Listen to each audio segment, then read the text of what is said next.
Next man up, 102.5 The Game. Jake Lyman, Parker Kelley with you on this Reaction Monday, brought to you by Pella Windows and Doors of Nashville. We are broadcasting live from the Busy Bee Plumbing, Heating, and Air Conditioning Game Nashville Studios, home of the $99 yearly Beehive membership, where the buzz is always about great service. Hope everybody had a great weekend. It is the week of the 4th of July. So excited for that, and hope everybody has a safe weekend coming up here. Parker, what's going on? How you doing this morning? Doing all right. It was a nice, relaxing weekend, but I'm sure as everybody else saw the news here in the mid-state this morning, not exactly the best news to start off the day, to start off the week with Chris Johnson being diagnosed with ALS. I know that's where we were going to start. Not exactly the best news, as he was beloved by a lot in this town. Yes, and that's where we are going to start today. Crushing news this morning. Chris Johnson going on Good Morning America with Michael Strahan and announcing that he was diagnosed with ALS last year at the age of 39. And, just to start, I think it was really jarring to see just how much it's already affected him, that he already has to use the voice generating device, that he uses his eyes to instruct it what he wants to say. And, I thought it was really courageous of him to go out and share it the way that he did and try and raise awareness for what's just a devastating disease that we've seen affect others around sports over the years. I mean, of course, most notably Lou Gehrig, Tim Shaw, one of Chris Johnson's teammates, which is just crazy to think that two teammates on the same Titans team, both before the age of 40, diagnosed with ALS. So really heartbreaking to watch that this morning, but I think also encouraging to see and hear what he had to say. He was told basically that medication is only going to extend his life a couple months and to get his affairs in order. And he was given the option to fight and go with some experimental treatments that might be able to help save maybe his life, but also maybe others down the line. And I really credit CJ for taking that path and fighting and trying to help end this horrible disease. Well, I was shocked because I wasn't aware of that. I saw rumors that there might be a health concern with Chris Johnson. And then because I watched the interview too, and at first I was like, well, why isn't he, like, was it recorded or like what's going on? And I didn't realize that it was so debilitating to the point where he couldn't even talk. Right. He can't even, I think Michael Strahan said he couldn't even lift a cup. So it's just kind of showing how fast this ALS took over. Just really sad to see him in that state. And as men, we typically hold a lot of things in, but for him to come out and share the news in the way that he did, I'm proud of him, because that is a very bold thing to do. And this decision to try the experimental treatment, I'm certainly going to keep his family in my prayers. It was just tough to see him that way. 100%. And if you haven't watched the full interview, I encourage you to. It's tough. It is, because, and especially for you and me, Parker, and our generation of people who grew up as Titans fans, Chris Johnson was the first star player that I remember watching his full career with the Titans. I remember the tail end of Steve and Eddie, but it was past their prime and just before they ended up moving on. I remember Chris Johnson getting drafted. I remember Titans fans not being happy about it, taking a running back out of ECU, 18th overall. And the way that he was able to take the league by storm, even as a rookie. And who knows, if he hadn't gotten hurt in that playoff game against the Ravens, how far they might have gone that season. Then the next year, one of the greatest running back seasons of all time with 2,500 scrimmage yards. He was a real-life superhero to people in our generation of Titans fans growing up watching him do what he did and the highlight plays that he had. So I think it hit home, especially for me and for people of my age, to see him in that state in that interview this morning. I mean, it's really tough to watch a guy that was one of the elite players that we've seen in Titans history not even being able to use his hands to operate that speech generating device and seeing the way that it's affected his body in just a short period of time. Yeah. I mean, I remember he was kind of, for me, the same, the first star player that I can remember watching for the Titans. And that you talk about that great season he had, 2,500 single season yards, and one of the fastest players in the NFL at that time. And you just think, like, this guy is is superhuman. Like, no one should be able to do what he's doing, and then to see how quickly things can change, right? It just reminds you of how short life can be. But uh, I think that they are certainly handling this, you know, the right way. And him and his wife are, man, it was tough. It was a really Yeah. tough interview to watch. And hearing from his wife talking about, basically the first sign that Chris Johnson had that something was wrong was weakness in his right hand, right arm. And his wife just assumed maybe it's an old football injury, right? Like, and that happens sometimes, is like there's something underlying going on that maybe doesn't make itself known until years down the road. I don't think anyone would have expected that it was ALS. And, again, it's a disease that we know all too well, and the effects that it has. I mean, even beyond sports. Chris Johnson mentioned Eric Dane, the actor, who I believe he's best known for his work in Grey's Anatomy and the struggles that he's gone through with ALS and passing away. And Sarah Langs with the MLB. I mean, she is one of the great baseball minds, and she is, still able, as Chris Johnson said, he's still the same person. He thinks the same. He dreams the same. His body just doesn't cooperate. And you see that with Sarah Langs, especially, that she's still a great baseball mind, but it's difficult for her because her body doesn't cooperate. It's a horrible disease that affects too many. And again, for Chris Johnson, especially, somebody that was the epitome of a human highlight reel when he was on the field, to see him, I mean, just 9 years after his retirement in that state, it's really heartbreaking to see, especially for those of us who watched him play at such a high level here in Nashville. And all before the age of 40 too. All before the age of I know. 40. It's just it certainly is a tough watch, but I'd highly recommend if you haven't seen it already. I thought Michael Strahan did a great job with the interview, and you can tell that Chris Johnson and his wife certainly trusted him to be able to do something like that.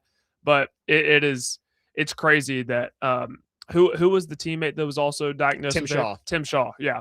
Teammates both before the age of 40. It's crazy. It's absurd. Horrible news this morning. And Chris Johnson, John just texted in on our text line, 615-737-1025, says he needs to be in the Ring of Honor ASAP. And I agree. Agreed. I mean, 100%. And nothing to do with the announcement today in terms of him deserving it, right? Like he deserves it no matter what, because in that era of Titans football, he was the guy. And yeah, that team didn't win as much as you would have liked to after being the 1 seed in 2008. Never went back to the playoffs in Chris Johnson's career with the Titans.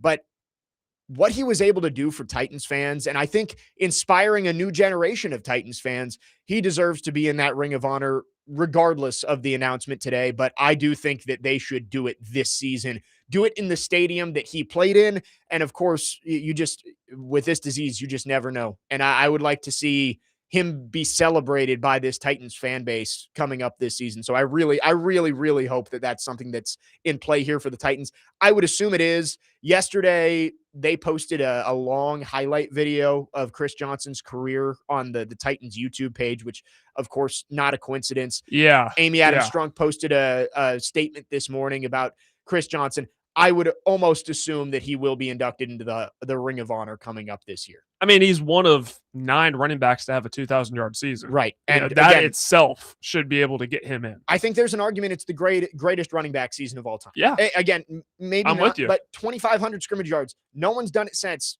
And we've had, 5 years now with a 17-game season or close to it? Well, I think Robbie and Joe were talking about Bijan. He had 22 last year, which is still 200 full yards short. Think of Saquon Barkley. He just ran for 2,000 yards, and he's a guy who can make plays out of the backfield. He didn't get there either. 2,500 scrimmage yards for Chris Johnson. He barely got over 2,000 that year. He would have broken Eric Dickerson's record, I believe, had they not called back one of those runs against the Seahawks in Week 17 because of holding. So, no, one of the most electric players in my lifetime in terms of just home run hitting ability. I don't know if I've ever seen somebody who could just run away from a defense like Chris Johnson. Gus Johnson said it best. And, he's got getting away from the cop speed. Yelling that was just, I mean, it's one of the great calls of the best of lines. Chris Johnson's career. And I encourage everybody listening today, send in some of your favorite Chris Johnson memories. There's so many that come to mind for me. The one that I think is at the top is it was against the Chargers, where it was a toss play, I want to say, and he ran all the way to the right sideline and there was nothing there, and he reverses field and just outruns everybody to the left pylon. Just speed that you could only imagine. That's what Chris Johnson had. And a player that everyone around here, and I think everyone around the league, really enjoyed watching. He was a superstar on a lot of Titans teams that really weren't very good. Yeah, I will never forget that play versus the Chargers reversing field, just because you're taught really not to do that. Right. But when you have the speed to do so and you pull it off, the coach isn't going to say, don't do that. He did it. He did it. So, man, loved Chris Johnson, one of my favorite players growing up, and certainly a Titans legend. 615-737-1025 is our phone number. Again, we encourage you, if you have any memories of Chris Johnson during his time here in Nashville, we'd love to hear them. Our phone and text line driven by WilsonCountyHyundai.com. Horrible news this morning. Chris Johnson going on Good Morning America with Michael Strahan and sharing that he was diagnosed with ALS last year. 615-737-1025 is the phone number. We will continue to take your thoughts on this. We'll also get into some more Titans topics today. Alex Daugherty of The Tennessean will join us to talk Preds at 10 a.m. and much more. Jake Lyman, Parker Kelley, off and running on this Monday morning. Next man up, 102.5 The Game.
First down and 10. Johnson gets a shoulder flare.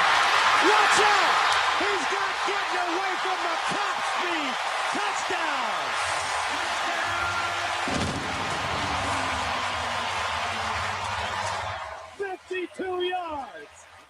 was nobody there. Hall gets the outside linebacker down. One of Chris Johnson's all-time highlights with the Titans, just hitting the hole and never looking back on a 52-yard touchdown. Gus Johnson on the call here. Next man up, 102.5 The Game, Jake Lyman, Parker Kelley again. Devastating news this morning.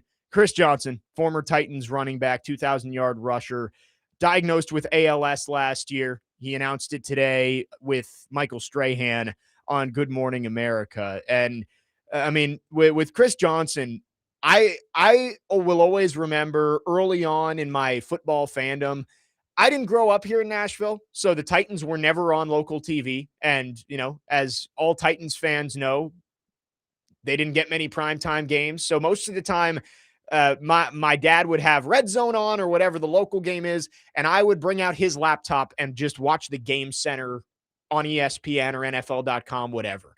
And it's a vivid childhood memory of mine, the amount of times that it would just be like 1st and 10 at their own 25, and you'd see that line go all the way across because Chris Johnson just busted a 75-yard touchdown run or a screen pass, whatever it was. Again, he's one of the reasons I fell in love with football, and it really did hit hard this morning to see that news. I did see the rumors last night that this was what it was going to be. You know, you hope it's not true until it's actually confirmed, and seeing the interview this morning was very, very tough. Yeah, I kept seeing things on Twitter last night, and I saw the highlight reel the Titans posted, and I'm thinking to myself, something's about to happen. And then I saw Easton Freeze post on Twitter that he was going to make an appearance on Good Morning America tomorrow, and I'm like, okay, I'll watch.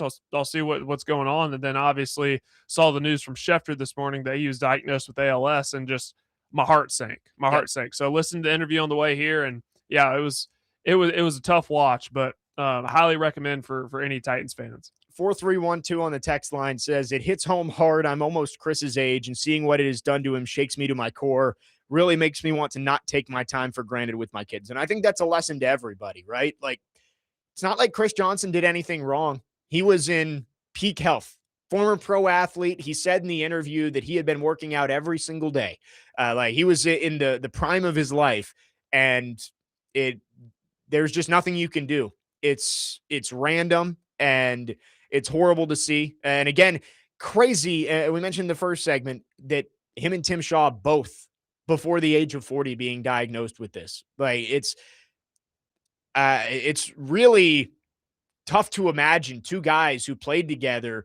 And ALS is not a common disease, right? It's not like it's going around everywhere, but to see two guys on the same team both having to deal with it, it's tough. But I guess the only good news about that would be that Chris Johnson has somebody that he can lean on and continue to advocate to try and get more research into this, because right now, as he said, he's going through experimental treatments and trying to see if he can help lead to a cure for ALS. But obviously it's a disease that there isn't a whole lot known about, even given all of the research that's gone into it and what caused it, all that. So very, very tough. I think it was the most common form of ALS. Yes, I heard that sporadic ALS. Yeah, 90% of the people diagnosed with it have this type, but obviously it runs its course very quickly. So again, going back to what you said in the last segment, he definitely needs to be inducted in the Titans Ring of Honor, not because of this, but because of what he accomplished and having that 2,000-yard season.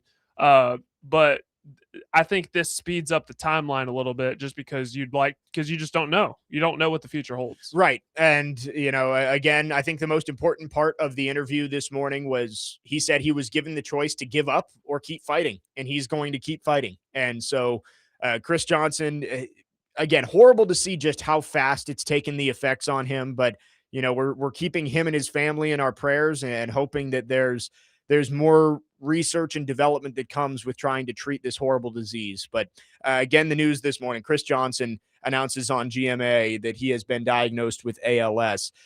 Predemption, Johnny in Vancouver on the YouTube chat says, I guess I need a memory like this to cheer me up with this sad news about CJ. I'm remembering back to the end of the 2009 season where in Seattle, a phantom holding call on Ahmad Hall cost Chris a touchdown, and Jeff Fisher and Mike Heimerdinger are on the Titans sidelines losing their minds. Yeah, I mentioned that He might have been able to get to Dickerson's record if they hadn't called that back. I want to see how many yards it was, because he ended up close to 100 yards away from Eric Dickerson. So I don't know if that alone would have gotten him there, but it would have been close. I think you're right. Let's see. I mean, Eric Dickerson's record, it's gotten close a couple times. I think Adrian Peterson got the closest when he ran for 2,000 yards with the Vikings. So Dickerson ran for 2,105.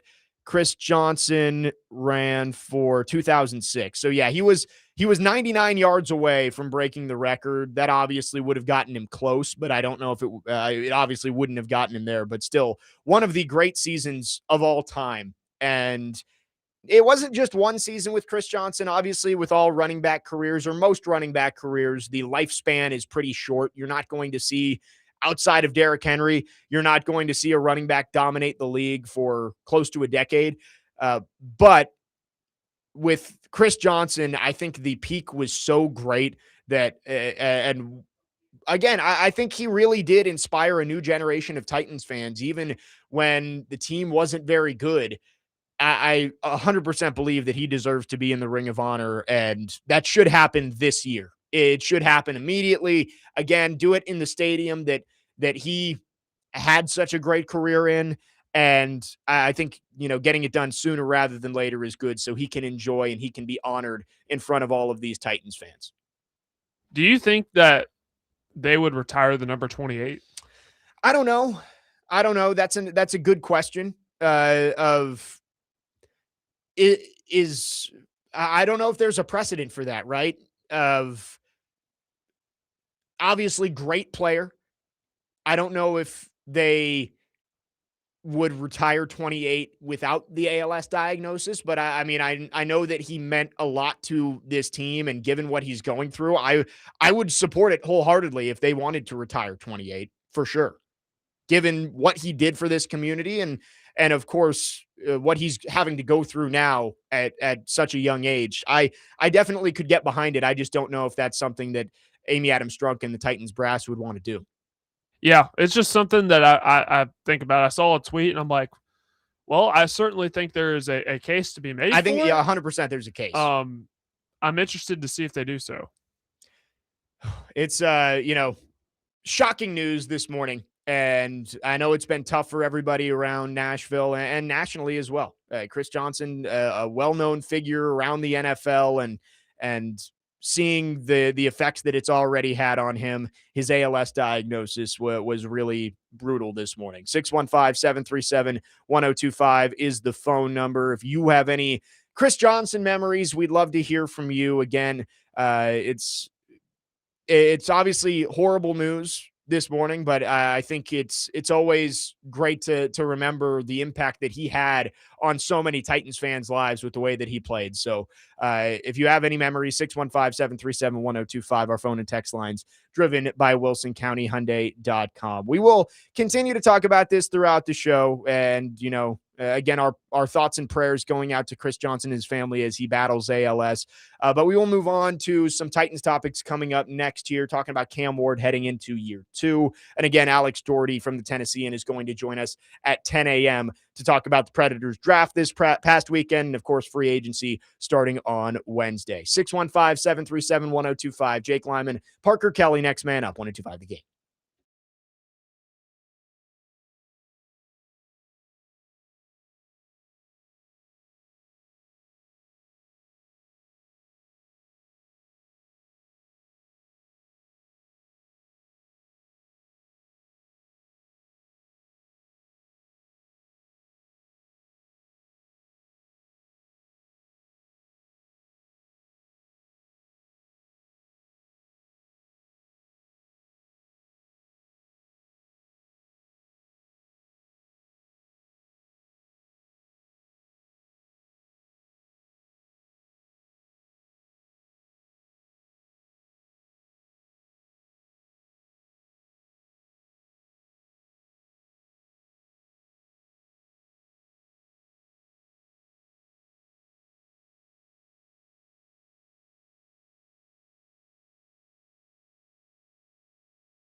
Next man up, 1025, The Game. Jake Lyman, Parker Kelley with you on this Reaction Monday, brought to you by Pella Windows and Doors of Nashville. Starting the show talking some football. Again, devastating news this morning that Chris Johnson has been diagnosed with ALS, and he announced it with Michael Strahan on Good Morning America. So, again, we'd love to hear your favorite Chris Johnson memories or any thoughts on the news this morning, 615-737-1025. But did want to move on to the Titans heading into the 2026 season. We are exactly a month away from training camp opening up. It'll be here before we know it. And Cam Ward heading into year 2, all eyes going to be on the former number 1 overall pick. So last week, I believe it was last week, we had New York Doug text in and say, more Jackson Dart, which I did not oblige in the moment. We've also got some other like Saints fans on the text line. So this is like a Batman signal for them to come out and chime in.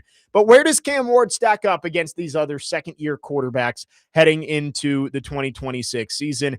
I'm going to separate Shedeur Sanders from these other 3. Do you think that's fair, Parker? Yes, because good call. Like, good call. I think the Saints, Giants, and Titans all look at these quarterbacks, Shuck, Dart, Ward, and think they found their franchise quarterback. Like, I think that is the mindset heading into this year. There's no quarterback competition going on. With the Browns, the rumors are that Deshaun Watson might start over Shedeur Sanders. So I just don't think that you can put him in the same bucket. Which I fully expect to happen, by the way. Right. I don't think you can put him in the same bucket as the other 3, but I think these 3, Shuck, Ward, and Dart, all are heading into this year trying to prove that they can be franchise quarterbacks, and their organizations are going to give them every opportunity to do so. With Cam Ward, we talk about him all the time. The flashes are there, the flashes of brilliance and the highlight reel plays, and even stretches where he looked really good last year. There were games where he put together solid drives and moved the team up and down the field. You just didn't see it on a consistent enough basis. And that's going to be the big thing with Cam Ward this year, is just finding more consistency. I think with Shuck and Dart, there are big questions I have with both. We can start with Jackson Dart and the Giants, because statistically, out of the 3, I think he probably had the best season last year. You know, it's splitting hairs. None of them were great. None of them were horrible. I'd say all like Cam Ward had flashes. Right. But if you go and you look at their actual stats and what they did, really not all that impressive, but all 3 franchises think they have their guy moving forward. Right. Like Jackson Dart with the Giants played in a few less games than Cam Ward did. Obviously threw for less yards, but 64% completion percentage, had the same amount of touchdowns as Ward, and 9 rushing touchdowns as well, and less interceptions. So I think statistically, Jackson Dart probably had the best season last year. I have 2 big questions with Jackson Dart, though. And the first one I think is obvious. Can he stay healthy? The way that he plays at, he's not a small quarterback, but he's also not one of these big, stocky Will Levis, Josh Allen guys and we even saw Will Levis get hurt trying to run people over. But Jackson Dart is not Josh Allen. And I think he tries to play like Josh Allen sometimes. And he's talked about not wanting to change his play style all that much because he thinks that it's part of what makes him good. And I understand that, but it's got to be tweaked. You can do that, but you will not have a long career. You have to learn how to avoid contact. And that doesn't mean you don't go and stretch for the extra yard trying to move the sticks on 3rd down. Everybody's going to have to take hits in the NFL. And the injury rate is 100%, to quote Mike Vrabel. But I also think there's a smarter way to play. And we saw last year that Jackson Dart just did not have that in him to be able to avoid those big hits. And he ended up getting injured too much and ended up in the blue tet. And Brian Dable tried to pull him out of there. So I don't think you want to take away his running, because obviously that's part of his game. 9 rushing touchdowns last year. You need that if he's going to be successful, but he has to be more careful with the way he plays, because it's not sustainable the way that he played as a rookie. Well, when he went on John Gruden's QB class, that was the thing that they hammered, because you can play that way at Ole Miss. It's still, I wouldn't advise it. And I get being a competitor, and I get wanting to fight for every last inch, every last yard. I get all that. But you got to understand that the NFL is full of the best football players in the world. And when you have Myles Garrett and you have, your TJ Watts and your Trey Hendricksons that are constantly trying to take your head off every play, and the Giants' offensive line is not bad, but Jackson Dart can make plays outside of the pocket. You got to be able to protect yourself because it's just being dumb at that point because who do you think's going to win, Myles Garrett or Jackson Dart, right? I mean, it's just like common sense. Well, protect yourself. It's not even like the defensive ends. Like we can use our linebackers. We can use our safeties. Favorite example of a dirty player, Azeez Al-Shire, former Titan. And he's the extreme example, but there are a lot of linebackers that, given the opportunity, are going to try and knock your head off. They don't like quarterbacks. Right. If you aren't going to slide and force them to make that decision, because if you slide, they're either pulling up or they're getting a 15-yard penalty. So make them make that decision. But if you give them the opportunity to get a clean hit on you, they're going to take it. And we saw it way too much with Jackson Dart, just not being able to take care of his body and take care of his health. So that's my biggest question with Jackson Dart heading into year 2, because I do think he has talent, and we saw it last year. But the best ability is availability, and if he can't stay out on the field, that's going to be an issue. The second question I have is about the offensive scheme that he's going to be playing in. Parker, if you could have asked, just in general, Titans fans who their least 2 favorite offensive minds were heading into this offseason, of like, please keep them away from the Titans, who would they have been? Would one be Brian Callahan? One would be Brian Callahan. And I think we saw through the coaching search, Titans fans didn't want Matt Nagy here either. Yes. Well, guess what? That's your offensive coordinator and your quarterback's coach in New York. I'm interested to see what that offense looks like with Nagy and Callahan together under John Harbaugh, of course, but that's your offensive brain trust right there, is Nagy and Callahan. Are they going to be able to develop Jackson Dart into a franchise quarterback and put him in situations to succeed? That's another big question I have, is that the right staff to take Jackson Dart from a promising rookie to a franchise quarterback? Well, I'm also interested to see the marriage, because you saw with John Harbaugh, and I know he wasn't the offensive coordinator in Baltimore, but a lot of play action, a lot of under center, a lot of handing the ball off to running backs, where Matt Nagy, it was Andy Reid's offense in Kansas City, but you saw a lot of RPOs, a lot of gun. So I wonder how much of that they're going to kind of blend together for Jackson Dart, because if you're utilizing the run game more, that's going to take a lot of pressure off of Jackson Dart. So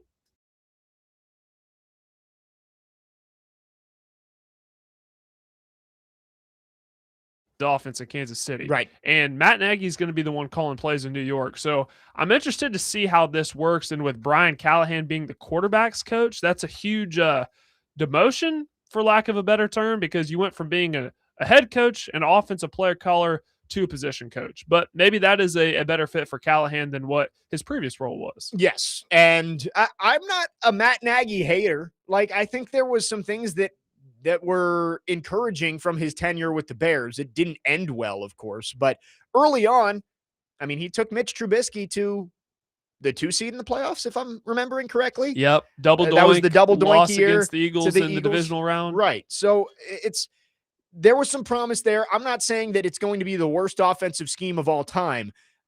I also just don't, it's a new transition, and we've talked about it with Cam Ward. We think it's an upgrade going from Callahan to Brian Daboll.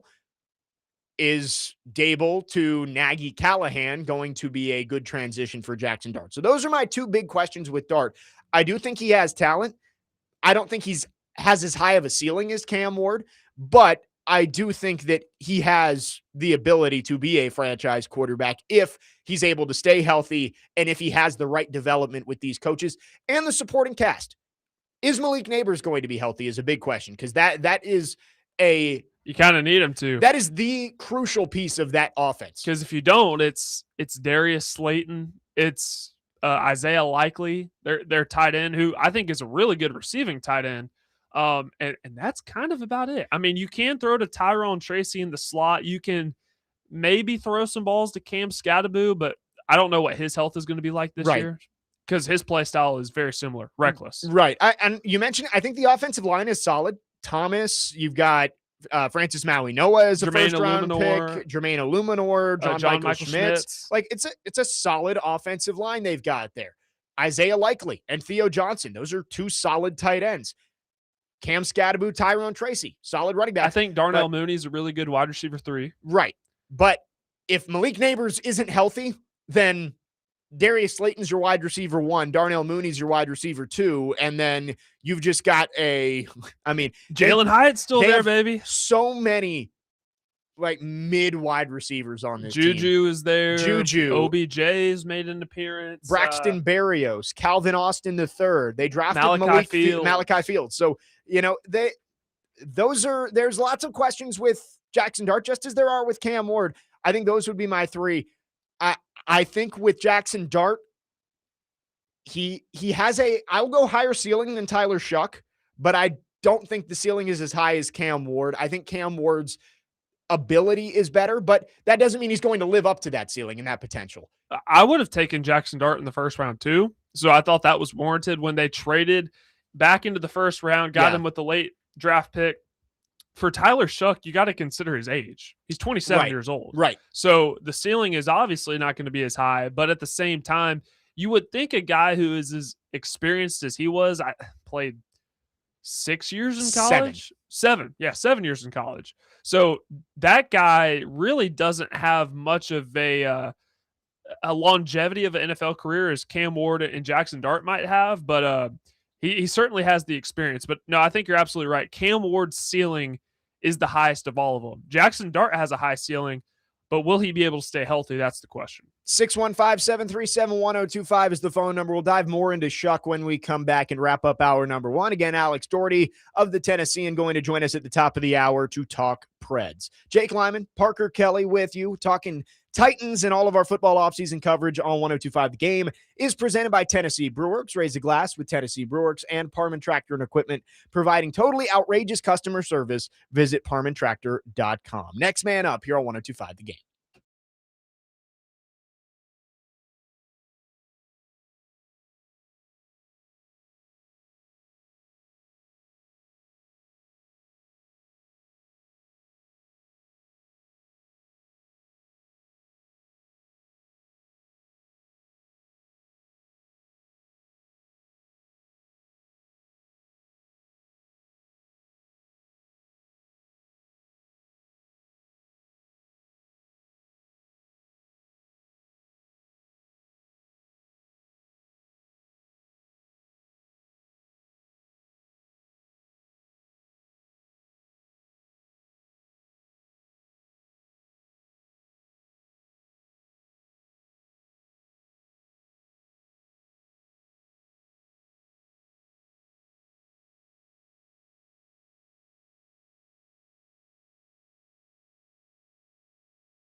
Next man up, 102.5 The Game. Jake Lyman, Parker Kelley with you, finishing up the first hour of the show.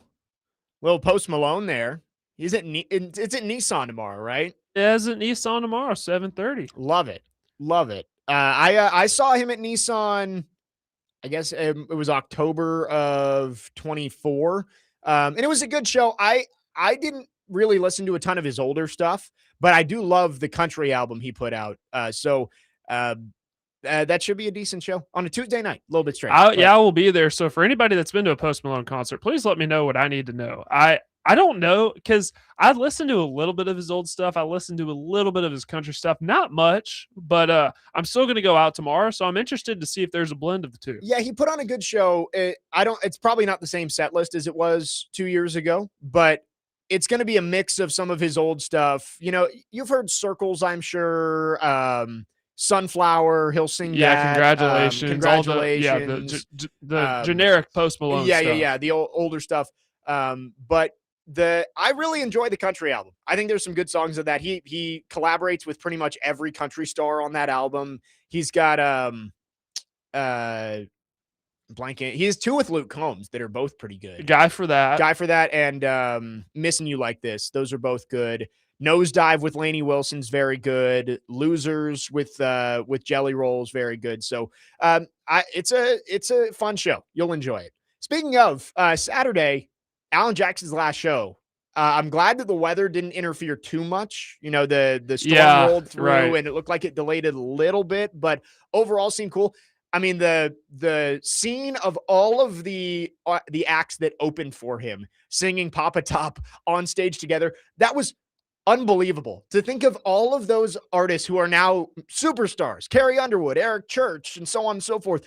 They were all out there together because they had opened for Alan Jackson at some point. I thought that was awesome. I got serious FOMO. So that Me night too. when I think it was Country Central who was posting everything on Instagram, I went back and I watched all the videos and all the performances, and it was fantastic. They did the same thing for CMA Fest. So I watched the replay on Thursday night on ABC. It was great. That was really cool to see. And I saw tweets and posts about it, and basically the sentiment was you could tell it was the last time he was playing all of these songs, and like the emotion that went into it. It looked cool. I agree with you. I had some severe FOMO, and I'm happy Saturday for the night. Turnout too, because it looked full. Right. So I'm very happy, especially about that. with all the weather that rolled through. I mean, those were pretty strong storms on Saturday night that came through. They were quick but strong. It was good to see that everybody stuck it out and stayed there for his final concert. We were talking about the second-year quarterbacks across the NFL. Cam Ward, of course, is one of them, and high expectations heading into year two. We went through Jackson Dart, some of the big questions that I have heading into year two for Dart and the Giants. Can he stay healthy? What's the scheme going to look like? The development under Matt Nagy and his new quarterbacks coach, Brian Callahan. For Tyler Shuck with the Saints, I think a lot of people are really high on Tyler Shuck. I just wonder, like you said in the last segment, Parker, what's the growth potential there for Tyler Shuck? He was in college from 2018 to 2025. I'd say there's a really, to be honest, I don't think there's much. There is some improvement, no doubt, because he threw 10 interceptions last year and he didn't play the full year. So you could certainly cut down on the interceptions, which I think the more time that you'll have under Kellen Moore, I think the better you'll be able to do with that. But I don't think there's as much room for growth compared to what Cam Ward and Jackson Dart would be able to accomplish during their NFL career. Yes, I don't see the ceiling being all that high for Tyler Shuck. That doesn't mean that he can't be a decent quarterback in the NFL, but I don't see him having the growth potential to be a top 10 to 12 quarterback in the league. I think he can be fine. He could maybe be like Derek Carr or Kirk Cousins or something like that, where he's a good quarterback. He might get you to the playoffs every once in a while, but that's probably about it. He did have the highest interception rate among the three last year between Dart, Ward, and Shuck. All three got sacked at about the same rate. Now, of course, Cam Ward had more sacks because he played more, but all three of them got sacked at about the same rate. With Shuck, I think there were good moments. And the one thing that you really like about Tyler Shuck is that he was winning games down the stretch. I mean, they won 5 out of their last 6. Yeah, they got hot. They got hot. They won 4 out of their last 5. So like that's at least encouraging for you to look there and say, yeah, maybe the Saints had a little bit more talent around him. They had a number 1 receiver in Chris Olave, and Alvin Kamara was still back there. But the Saints overall, I think we all agree that roster was not well constructed heading into last year. And they still were able to win 4 out of their last 5 games, including beating the Titans head-to-head, where he averaged 12 yards per attempt on that Titans secondary in that game at Nissan Stadium. That is a ridiculous number. Yeah, and when Kellen Moore first took the job, to be honest, I was really skeptical. You're leaving a Super Bowl winner in Philadelphia. You're going to the Saints where it's already going to be really hard to win because, one, the cap space they were, I believe, negative cap space. Yes, they had kicked the can all the way down the road for years and years. I mean, terrible roster. And yet they still, they went from having 1 win, being the worst team in the NFL at that time, to winning 5 out of their last 6. That was encouraging. And then they have an offseason to kind of, bring a little bit more talent to this roster. So I'm excited to see what they can do in year 2. They got some more help for them. They drafted Jordan Tyson. They drafted Barryon Brown. Yep. Bryce Lance. So they're trying to get Tyler Shuck some weapons. I'm interested to see what they can do in year 2. Yeah, and this year, I think you might see Shuck come out of the gate and be playing better. Because, again, I think when you play 7 years in college, at some point, there's a plateau of development. Like, yeah, you can keep getting marginally better, but you're not going to have big leaps in terms of your quarterback development once you get past a certain point. And he's 26, about to be 27 years old. Again, he played 7 years in college. And I think he's going to be about what we saw at the end of last year, maybe slightly better as he goes throughout his career. And that's fine. Like he was a good player last year at the end of the season. I do think that even if he starts the season playing better than Ward and Dart, I think by the end of the year, you're going to see the national consensus be that Ward and Dart are on the climb and they're ascending. Whereas Shuck, I think, is probably going to look about the same throughout his NFL career. Maybe a little bit of a return to means for Tyler Shuck. But for Cam Ward, I think that what gives a lot of people hope is, one, I mean, he was the first overall draft pick, and you see the arm talent, but you saw him get better as the season went on, right? He started to cut down on the interceptions. He started to take what was given to him. I think there's a comparison you can make between Cam Ward and Caleb Williams, because Caleb Williams had a better year this year. They made it to the divisional round of the playoff, were, this close against the Rams to go into the conference or the NFC championship game, which would be 1 win away from the Super Bowl. And for the Bears, who haven't been there in a while, that's really good. But his completion percentage went down. Right. And you look at that, and Ben Johnson likes to dial up a lot of deep balls. When you miss a lot of those deep balls, naturally your completion percentage is going to be low. Caleb Williams was also below 60%, and so was Cam Ward. So the biggest lesson from Cam Ward, he took a lot of deep shots last year, but the lesson to be learned is when the check down's there, take it. Even if you call up, just because you call up a deep shot down the field doesn't mean you have to take it. Those deep shots will still be there. Right. 100%. And I think Caleb Williams is a decent comparison for Cam Ward. Williams was clearly the more highly touted prospect coming out, but they had similar games in college. It's a lot of extending plays and different arm angles. And I think Williams is probably a better athlete than Cam Ward is, but it was similar play styles. And I can remember back to watching that opening game, Titans and Bears, that everyone remembers because of the Will Levis meme of him, flipping the ball to it was Tyreek Stevenson who took it back for a pick six. And I remember Titans fans laughing at how horrible Caleb Williams was in that game because he was not good in his first game of his NFL career. I think he had less than 100 passing yards. Right. It was bad. He was very bad. And if it weren't for a blocked punt that was a touchdown and a pick six, they would have lost that game and it wouldn't have been all that close. But you saw the growth throughout year one, and then you saw the growth in year two, and look where he is now. He's on the cover of Madden. So, Caleb Williams, I think, is a good comparison and a good benchmark to watch for Cam Ward to see if he is ascending the same way that we saw Caleb Williams ascend throughout last season. 615-737-1025 is our phone number.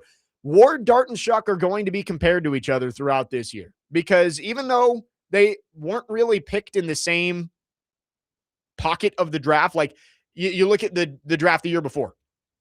Williams and May and Daniels are all going to be compared because they were first, second, and third in that draft. These guys were drafted differently. One was in the first, one was first overall, one was later on in the first round, one was in the second.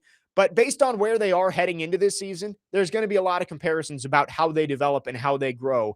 And we'll see. Can Cam Ward prove that he is worthy of that top pick and is the best to come out of that 2025 draft class? 615-737-1025 is the phone number. We will take your thoughts on our phone and text line driven by WilsonCountyHyundai.com. You can also subscribe to our YouTube channel at 1025 The Game for live shows and exclusive content. Much more to come on the show. Coming up in hour number 2, we're going to talk some Preds. The Predators had their draft this weekend. Wyatt Cullen, the 10th overall pick. And we will have Alex Daugherty from the Tennessean on coming up next to discuss everything from this weekend. And, of course, a big week coming up with free agency beginning on Wednesday. Jake Lyman, Parker Kelley with you on your Monday morning. Next man up, 102.5 The Game.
Second hour on this Monday. Next man up, 102.5 The Game. Jake Lyman, Parker Kelley alongside you, broadcasting from the Busy Bee Plumbing, Heating, and Air Conditioning Game Nashville Studios, home of the $99 yearly Beehive membership, where the buzz is always about great service. And we start the 10 a.m. hour by going to our phone lines, driven by WilsonCountyHyundai.com. We are thrilled to be joined by Alex Daugherty, Preds beat writer at The Tennessean. Alex, busy weekend. Appreciate you making some time this morning.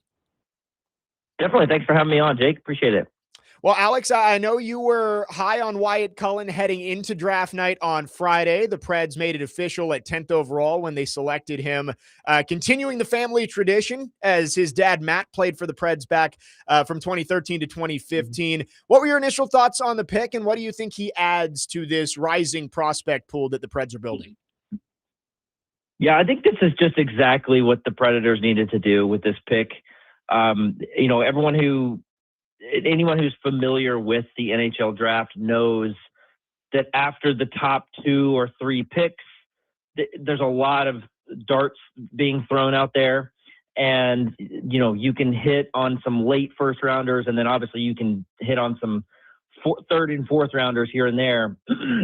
But when you have a chance to hit a home run, you at least need to try to just make that swing, right? And that's what this is. Wyatt Cullen has one of the highest potential ceilings of anyone in this draft, and that's including Gavin McKenna and Ivor Stenberg, the two top picks there.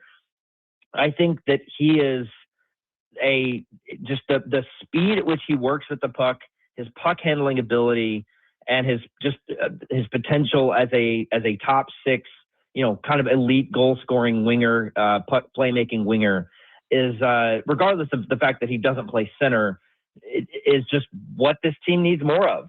It's very similar to the pick they made last year where they took Riker Lee late in the first round, a skilled winger that, with these kind of players, you have the potential of not getting anything. I mean, there is a potential here that Wyatt Cullen doesn't turn out anything. But the other side is he's an incredible goal scorer for you. And compare that to previous picks in the past where the floor was really low. Like, you were pretty sure that a guy like Austin Watson, for example, or Fedor Svechkov were going to make the NHL team. They were going to make the NHL, but the ceiling just wasn't that high. I mean, like, you were guaranteed to get a few games, but who knows if they were going to be any good. Wyatt Cullen is a trend towards hitting a home run early on, and I think it was a great pick. He's going to go to Minnesota and play in college hockey next year. He will get a huge test there. College hockey is not what it used to be. It is getting more and more to be the premier hockey development route for a lot of players. That's where Gavin McKenna played last year at Penn State. So he will go to Minnesota, get a really good test, and then we'll see after that. Maybe he needs only 1 year, maybe he needs a couple, but this is a great pick. Really big fan of it. The Preds weren't done on Friday night as well, trading back into the first round to get Tommy Blyle, defenseman, and gave up both of their second-round picks to do so. Did you like that pick as somebody who I know it seemed like they liked his skating ability on the blue line and his ability to make plays as well? So I had pinpointed about 5 guys that were late first-round picks, early second-round picks of, hey, maybe this will be a guy worth trading up to get. And Tommy Blyle was one of them. And the number one reason is because he is the fastest skater in the class. And I think that needs to be repeated as many times as you can. Out of the 400, 500 prospects eligible for this draft, number one straight line skater. I mean, he is the fastest player in this draft. Elusive, agile, can get the puck up the ice as fast as anyone in this draft. Now, he played in the QMJHL last year, which is a pretty high scoring league. He led the league in scoring among defensemen. That's maybe a little deceiving because there's a lot of scoring that happens in that league. And he was on a very good team. I mean, Moncton was a great team with a lot of good players. But the tape doesn't lie. I mean, this guy, he's faster than anyone. And when I watch him, I think of younger I think of smaller defensemen in the NHL who can really scoot. I think Lane Hudson is one. Quinn Hughes isn't straight line fast, but he's definitely a faster defenseman. The question is the size. Is he's 170? Does he need to get to maybe 185 or something to have a little bit of that physical in? But I think that the team is not really worried about that because he's still growing. I mean, I think he'll get a little bit of bulk to him. He's not going to get taller necessarily. He's 5'11". That's fine. That's an NHL size. And I think this is just an excellent pick. The 2 first-round picks they made, I would compare them to the 2 picks they made in 2023 when they got Matthew Wood and Tanner Mollendijk. Just really, really solid, excellent drafting and scouting by the Predators. Alex Daugherty of The Tennessean joins us now. Alex, I just want to apologize in advance for my ignorance, and I'm sure we have some listeners out there who are also kind of unfamiliar with how this works, but Wyatt Cullen, 17 years old, committed to play at Minnesota. How will this work between Cullen finishing out his time in college and then transitioning to the Preds organization? Can you kind of explain to me and others how that might work? Yeah, it's pretty simple. I mean, it's just different than the NFL, right? I mean, the NFL, you get guys coming out of college instead of about to go into it. So, I mean, the difference is, technically, I guess I should just say it like this. Technically, Wyatt Cullen could make the team, the Predators, out of training camp and skip college and just go directly into the pros. I mean, that's what Gavin McKenna is going to do, right? He's going to go straight to Toronto and play for the Maple Leafs. Wyatt Cullen's not the same talent level of Gavin McKenna. He's not a guy that's going to go directly into the NHL. So, training camp comes around. Cullen will be there. He will participate. He'll probably look pretty good. But then more than likely, he's just going to go to Minnesota and play the next season or his first, freshman year of college. After that, once that college season ends, it's decision time. Does he want to go back or does he want to try to make the NHL again? He has a while to make that decision. So we'll see, next summer, assuming he goes to college this year, he can decide to try to go pro and play as a 19-year-old next year, or he can go back to college. So you can play any number of years you want at college. You can play 0 years at college. It's really a pretty flexible thing. And that's why it's so popular. I mean, there's no harm in at least trying it and playing a year at college and then seeing what happens after that year. There's no requirement on the number of years or anything like that. So once you go, you can leave after that first year. You can come back. Doesn't matter. So looking at all of the prospects that the Predators drafted, was there a specific attribute that you noticed that Chris McFarland and company targeted, or was it just kind of going, here's what we need, or, best available? Was there, or what did you notice out of the group of prospects that the Nashville Predators drafted throughout the weekend? I think the biggest thing, maybe not a single trait, but I think the biggest thing is that they went with potential. They went with high ceiling guys. I mean, even the goaltender they got with their third pick, Dmitry Borishev, is one of the top rated goaltenders, maybe the top rated goaltender in the draft, depending on how you look at it. Very athletic, taller guy, had great numbers in Russia's junior league. I combine that with Jack Ivankovic, who they got in the second round last year. All of a sudden they've got like 2 really good goaltenders, and the potential is there. A lot of these other guys, Justin Graf, Jacob Flores, the guy they got, the high school kid, Charlie Puglisi, they got in the 7th round. These are largely unknowns. We don't know a lot about these guys. That's more dart throwing than anything, but it's fine. I mean, the skill sets are there. We'll see what happens. I think that like in any NHL draft year, how you do in the first and second round is going to determine that. Which, by the way, I don't know if you guys mentioned it or not, but they did trade up to get Tommy Blyle. They traded their 2 second-round picks to get him. So you can think of him like a second-round pick, even though he was the first round. I mean, he's number 31 overall. That's basically a second-round pick. So it's like I think that this draft class will be determined by those 2 guys, and maybe the goaltender hits, maybe Justin Graf hits, and that's fine. You get 3 guys that hit in on this draft. That's an excellent class. Alex Daugherty from The Tennessean joining us. Alex, news last night as well. Jack Drury signs an extension with the Predators after being traded over last week from Colorado. 5 years and an average of $4.5 million per year. I think maybe some sticker shock there on the initial reporting, but given the cap going up and what he does bring to this team, any thoughts on whether that was a little bit of an overpay or right where it should be for a guy like Jack Drury? Yeah, the more I think about it, the more I think it's actually probably right. I mean, he's 26 and you're getting him for 5 years, all at the peak of his career. He's already trending to be one of the best defensive forwards in the league. And you got him for 5 years of that at $4.5 million. I actually think it's probably about right.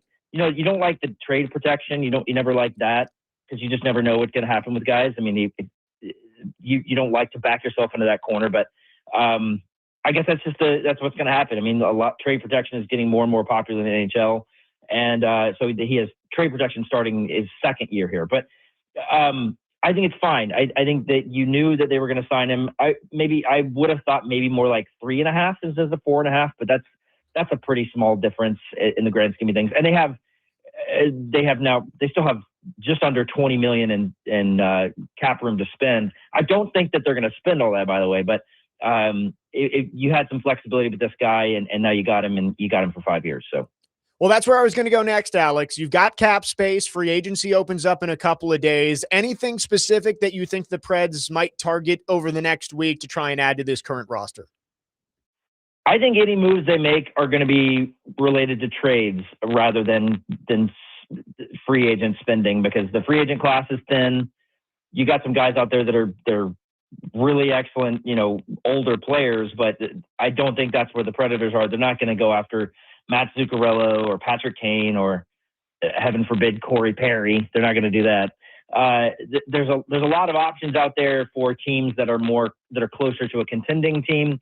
The Predators are not there. So I think trades are possible, though. I mean, there's a lot of options out there. There's tons of names that are out there as I can't remember a time when there were this many players requesting trades, like Dylan Larkin, potentially Zach Werenski. You've got a lot of options out there of guys who want to move on. Darnell Nurse in Edmonton. So there's a lot of options for trades that I think that's how they're going to do it. Just $19 million, I wouldn't be surprised if most of that is acquired via trade if they spend all of it. Alex, always appreciate your insights, and we'll be following along to your coverage this week as the Preds go through the offseason. Thanks again for coming on. We hope to talk to you again soon. Absolutely. Thanks for having me on. I appreciate it. Anytime. Alex Daugherty from the Tennessean always has great coverage of the Predators, including this weekend, was following along to a lot of what he had to say about the Preds draft. We'll react to what Alex had to say coming up next and get more into what the Predators could look into this offseason. 615-737-1025 is our phone number. If you want to chime in, our phone and text line driven by WilsonCountyHyundai.com. Jake Lyman, Parker Kelley, next man up, 1025 The Game.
Next man up, 1025 The Game. Jake Lyman, Parker Kelley with you.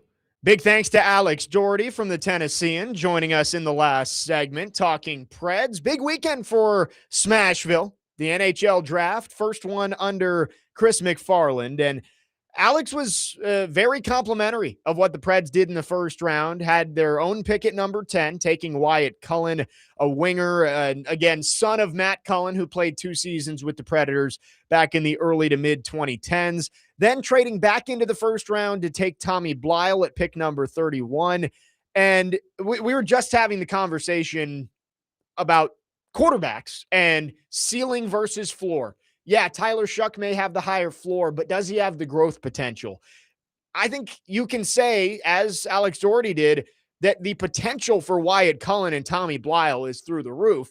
Now, will they meet that potential? We have no idea. They're both young. I mean, Wyatt Cullen is 17 years old and is going to play for Minnesota this season. But I do think that going with high upside, especially in terms of playmaking and goal scoring, that's what the Predators need to add to this organization and to this prospect pool to try and build up what they could build around for their future core. Well, I think it was interesting what Alex had to say about Wyatt Cullen, saying he might have the highest potential of anybody in this draft, and that's even, with a kid that was drafted Gavin McKenna, and that kind of made me open my eyes a little bit, because we kind of ask ourselves the questions, okay, if the Preds are picking at 10, how good of a player are they able to get? Well, Alex seems super high on him, so he certainly knows a lot more about this stuff than we do. But that is encouraging to hear. And at 17 years old, I'm interested to see, one, how he looks at Minnesota next year, because it sounds like he's just going to go straight there. But after that, it will be decision time for him. So if you're able to get him and Brady Martin both playing to their full potential, that could be exciting in years to come. Well, I think this just adds to that group of young forwards that you think you can build around. I mean, you've got 5, and I hope I'm not forgetting anybody that should be in this conversation, but Brady Martin, of course, is number 1. You pick him 5th overall. That's a guy you hope is going to be the or one of the centerpieces of your team a few years down the road. Igor Surin. Again, I'm a big fan of Igor Surin, seeing some of the highlights of what he's done in the KHL. He was a lottery ticket when they picked him in the 20s back in 2024, but seemingly has taken big strides and should be over in North America, not this upcoming season, but the year after that. Riker Lee. Alex Daugherty kind of compared Wyatt Cullen to Riker Lee, maybe Cullen a little bit higher of a tier in terms of prospects, but high upside, playmaking, goal-scoring wings. You've got Lee, you've got Cullen, then, of course, Matthew Wood, who out of this group is the only one who has established himself at the NHL level so far, and you hope that he continues to grow. But that's your future right there. And that's not to say that those 5 guys are all going to be top 6 forwards for you. I think that'd be a little bit ambitious to expect that. But even if, 4 or 5 years from now, if you look and 3 of those guys are in your top 6, obviously you don't know how they're playing, but that's the core that Barry Trotz has been trying to build, and you see Chris McFarland adding to. I think there's a lot of optimism about what that group could be down the road. We'll have to see. They're all young. They're all still developing, but I like the addition there of Cullen to that group of young forwards that can kind of solidify this farm system as they try and build up to be a contender again down the road.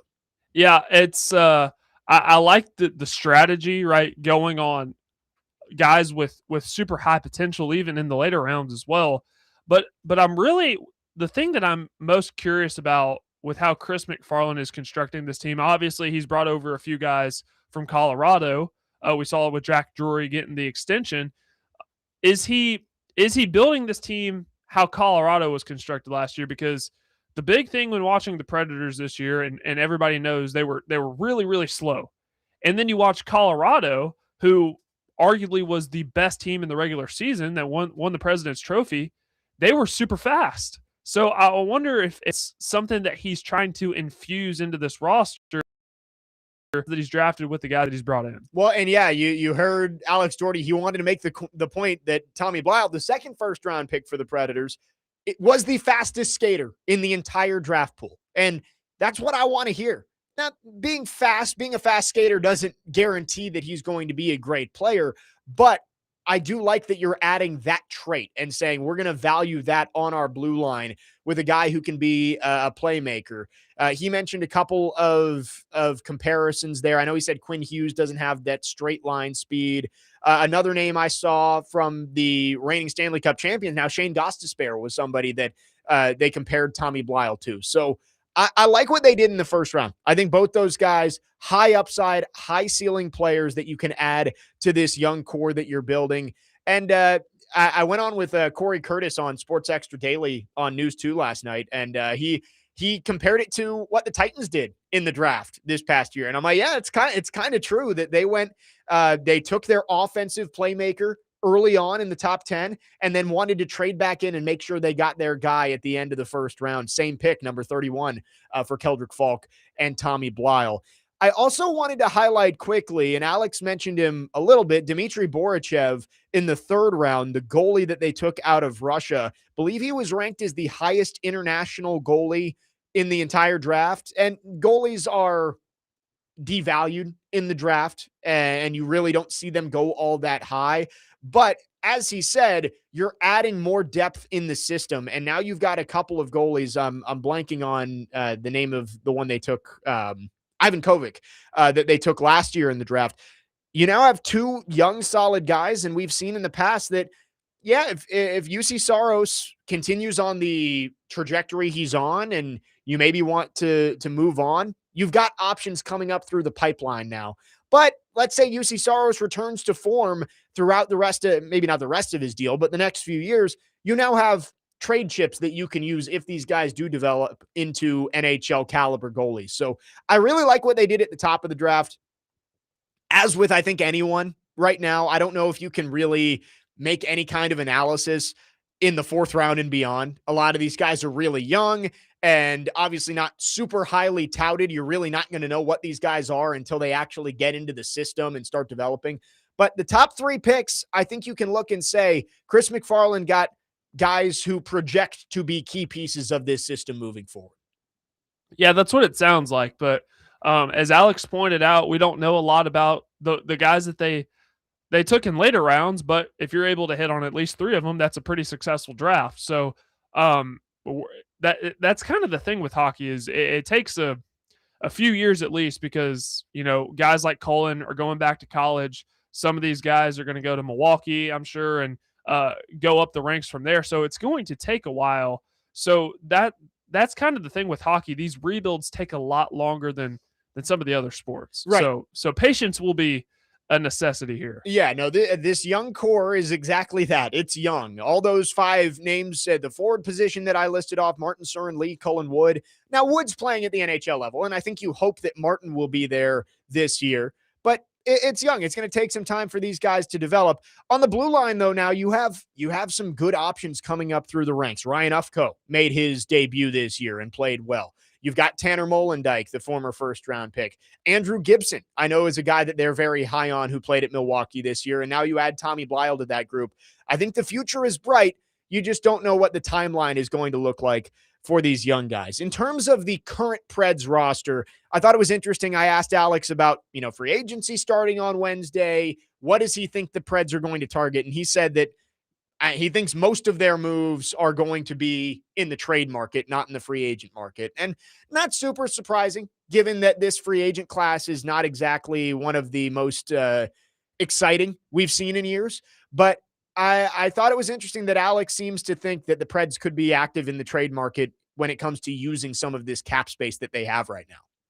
Yeah, that's the thing. We're seeing a lot of really big trades, throughout the last week or so, just because I've heard Robbie say this. I've heard, Adam talk about how weak this free agent class is. And so Chris McFarland, I see being a really strategic guy and how he goes about this, and making trades seems like the right decision, especially given the amount of cap space that you have. Cap space, draft capital. Like, this is a Preds team and do have prospects that maybe you can, I You don't want to get rid of any of the guys that I just listed off, obviously, but there are some guys that maybe would be more valuable to other teams that you can use in packages to get guys. Who was the guy that you kept bringing up? Was it Ryan O'Reilly? Ryan O'Reilly could end up being moved this year, but if they're going out and trying to add a piece, Jason Robertson has been talked about a lot, and Dylan Larkin in Detroit requested a trade. It doesn't seem like the Red Wings are all that motivated to move him.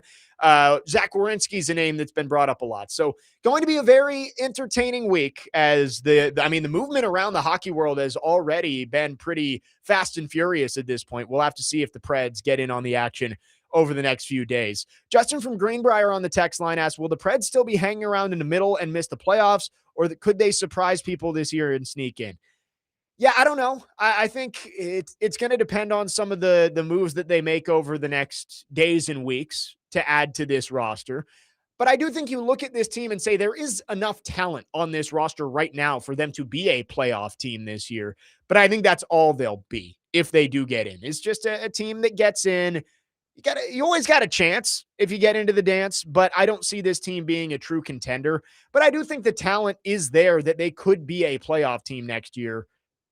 It also isn't a complete enough roster to say that they're going to be a playoff team next year. I think it's going to be, in terms of results, probably very similar to what we saw this past year, barring any major change one way or the other that we see in this offseason. Yeah, the Preds got hot towards the end of last year and we're knocking on the door. I could see them, because think about it. If Andrew Brunette gets off to a slow start like he has the last 2 years in this Preds team, he could be gone. Yeah, he's done. Yeah. So I think if you're bringing in better pieces, yeah, you could sneak into the playoffs, but definitely not a contender. Yeah, I think it depends. If you trade Ryan O'Reilly, then I think you may fall beyond the murky middle and end up being back towards picking in the top 5 to 10 picks in the draft next year. But if you decide to go and add to this team right now and go make a big trade, then yeah, I think this team could be a playoff team. We saw things start to click for some of these players in Andrew Brunette's system. Steven Stamkos, most namely, had a 40-goal year this year. So I do think that there's a chance this is a playoff team, but I also don't think you can look at this roster and say, yeah, that's a team that's going to be in the playoffs. I think it's going to be borderline based on where the roster stands right now. 615-737-1025 is our phone number. We will take your thoughts on the Preds on our phone and text lines, driven by WilsonCountyHyundai.com. We'll continue to discuss the Nashville offseason. Also, the World Cup has reached the knockout stages. First game of the round of 32 yesterday was a thriller. Got 3 more coming up today. The U.S. getting set to take on Bosnia and Herzegovina coming up on Wednesday night. 615-737-1025. Jake Lyman, Parker Kelley, next man up. 102.5 The Game.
Next man up, 102.5 The Game. Jake Lyman, Parker Kelley with you. It's a reaction Monday brought to you by Pella Windows and Doors of Nashville.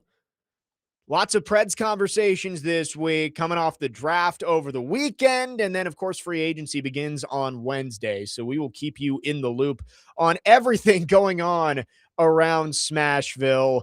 Again, took Wyatt Cullen and Tommy Blyle in the first round on Friday night, adding to this young core. And we'll see if they have moves to help out the current roster coming up over the next few days. But I did want to talk about the World Cup here, Parker. The group stage is finally over. With 48 teams, I felt like there wasn't enough intrigue where only 16 teams were getting eliminated throughout the entire first 3 weeks of the tournament, basically. But I will give the 48-team model credit.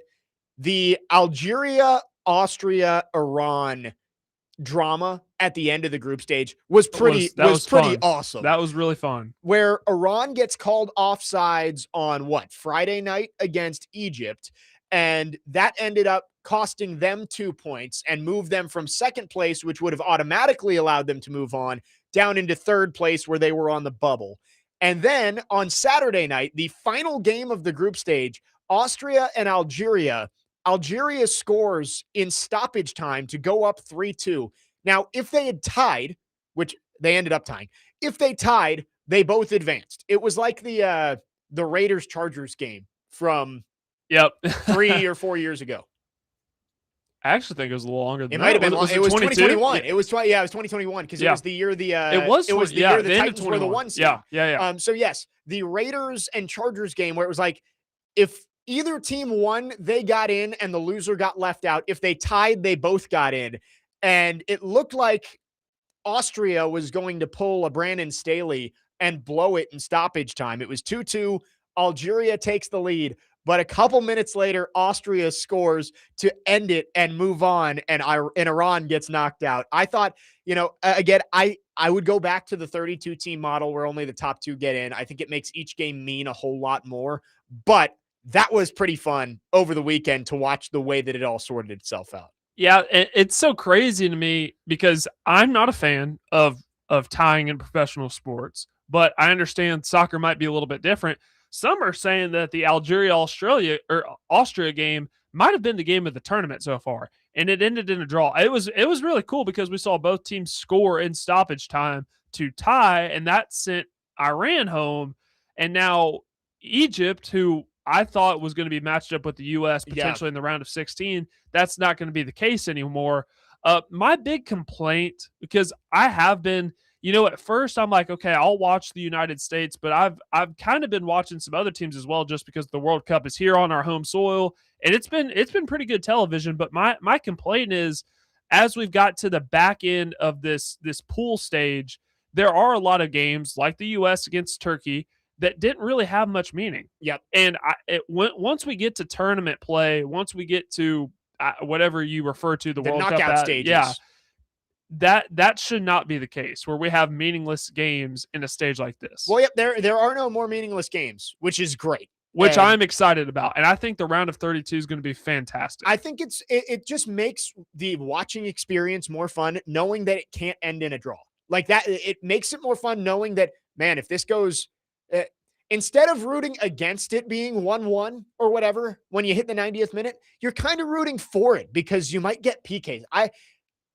I'm not a huge fan of soccer. I'm not super entertained watching it, but man, do they have penalty kicks like down to a T. It is. Oh yeah. It is some of the greatest drama in all of sports. And so, which honestly, I was watching a little bit of the Canada South Africa, the first knockout. Right. And I thought we were heading that way. Me too. And then Canada scored, and that crowd went nuts. Yes.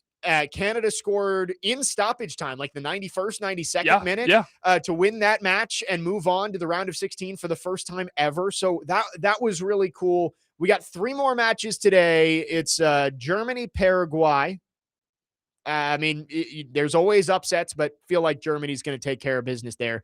Netherlands and Morocco face off in the late game tonight at 8. again, probably going to be the Dutch winning there. And then the first game of the day, Brazil-Japan. That's a fun game. Again, Brazil heavy favorites. Yeah, baby. But, Japan, they've made Nashville their home base. Does that make them bet the farm on Brazil? Yeah, there you go. Parker gonna stick with the Cinderella story of Brazil making the run to the Nobody Sweet 16. thought they'd beat Haiti. Nobody. No, except for you. You're the only one who stood up and said what everyone else was too scared to say. Brazil and Japan coming up at noon today. And Japan, does that have to be Nashville's second team because they are based here? Unless you have like other nationalities, like if you're Scottish American, sure, you can root for Scotland. I think it's really cool that they're here, but I don't think a majority of Americans are rooting for them if it's not the U.S. Yeah. I mean, I just think in Nashville, Japan's based here. I would root for Japan. Yeah, I mean, to me, like, if it's not the U.S., I don't really know if I'm rooting for anybody. I just want to see some exciting games. Just want to see some drama. I'll be rooting for all the underdogs today, Japan, Morocco, and Paraguay, just to see. I mean, the more upsets there are, the easier of a path it can be for the United States. So that's what I'll be rooting for. I heard Robbie and Rexrow discussing this, Parker. Can you call the U.S. men's national team we? Why not? Why not? We're all Americans. Why not? Like, I think yes. I think for a national team, I think it is perfectly fine to say we. We play Bosnia and Herzegovina. It's the national team. It's the national team. I am 100% on board with everybody who says, you can't call the Titans we. Or that is a little bit different, though, because the Titans aren't representing America. Right. Or, I mean, it represents your city, but I wouldn't say I am a Titan. I am an American, though. See, I think this can lead to a really good conversation because I think it's a little bit different. Like college athletics is more so tribal. Yeah. But pro sports, I don't really view it that way. I was about to ask you, do you think I think pro sports saying we, and you shouldn't say we in a professional sense at any point. I will put that out there. Like being on here, even if I'm talking about Virginia Tech, I shouldn't say we hired James Franklin. But in a fan sense, I think it's okay to say it for your college. You can say we because you went there, right? Like you are, I am a Hokie. Could you say we for Vandy women's basketball since you are part of the broadcast? I would agree with that. I won't say it on the air. No, and when you're actually calling a game. I don't like when broadcasters do that. Team broadcasters say we. I find that, I don't want to say unprofessional. I just like it. It's an ick for me with broadcasting. Well, I don't like when it's on the broadcast, but like I feel like with Mike Keith, like he has his Mike Keith show that he does every Thursday. He refers to Tennessee as we, but if you listen to him on a game, he never says we. Yes, I can do that. Like if I'm talking to my friends and it's like, oh, where does Vandy travel this weekend? I could say, oh, we're going to Tuscaloosa. Like totally fine with that.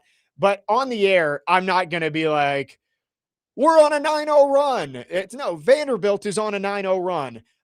But as a fan, I think college is different because you went there, you are a volunteer or you are a Commodore. You went there. I think I'm more okay with we than I am for pros. But I do think that in terms of country, national teams, yes. If you are the same thing with the Olympics. If you are an American, you can say we when talking about the United States men's national team. I have no problem with it. I have zero problem with it. They're representing the entirety of the United States. Yes, I agree. So I have no problem with we, and I'll say it. I'll say it on the air too. Talking about America, we played Bosnia and Herzegovina on Wednesday. Chip from Mount Juliet, and say so with pride. Yes, American pride. America. Chip from Mount Juliet says, "Don't forget about the Packers. Some of us are shareholders." That is a good point too. If I lived in Wisconsin, I would absolutely buy a stake. If you are a shareholder, I think you can say we. I would absolutely do that. That is really cool. It's a big debate. I think if you are a journalist or broadcaster covering the team, never should you refer to them as we. But fans, I think it's more of a gray area. I lean more towards yes for college sports, more towards no for pro sports. I think that's fair. Yeah, I'm with you on that. For fans, sometimes I will catch other people saying we, and I'm like, oh, I didn't realize you were a part of the team. Right. Like, I don't know. Some cases, sure. Other cases, no. Yeah, If you played for that team, yes. If you are part of the broadcast crew, sure. As long as it's not actually a part of the game you're right. broadcasting, I Yep. think it's fine. Yep. I would agree with that. I think fans especially of college sports, I would say yes, but yeah, that is a pet peeve of mine is when I'm listening to like because I like to listen to a lot of team radio broadcasts just to see if I can pick things up and maybe use some things. And I just despise hearing team broadcasters refer to the team as we. Matthew in Nashville. What if we had family members play for an NFL team though? I think for pro sports, it's a gray area, right? Like I don't have a specific problem if fans call the Titans we, but like I would say I lean more towards no than I do yes on pro sports. College sports, I lean more yes than no. It's a gray area, but I don't think it's a gray area for the U.S. men's national team. It's a red, white, and blue area. You are an American. You can say we. 615-737-1025 is the phone number. We'll take your thoughts on the World Cup. U.S. getting ready to face Bosnia coming up on Wednesday. And we'll wrap up hour number 2 coming up after this. Jake Lyman, Parker Kelley, next man up here on 1025 The Game.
Next man up, 102.5 The Game, finishing up the second hour on your Monday morning. Jake Lyman, Parker Kelley. We've got some breaking Preds news.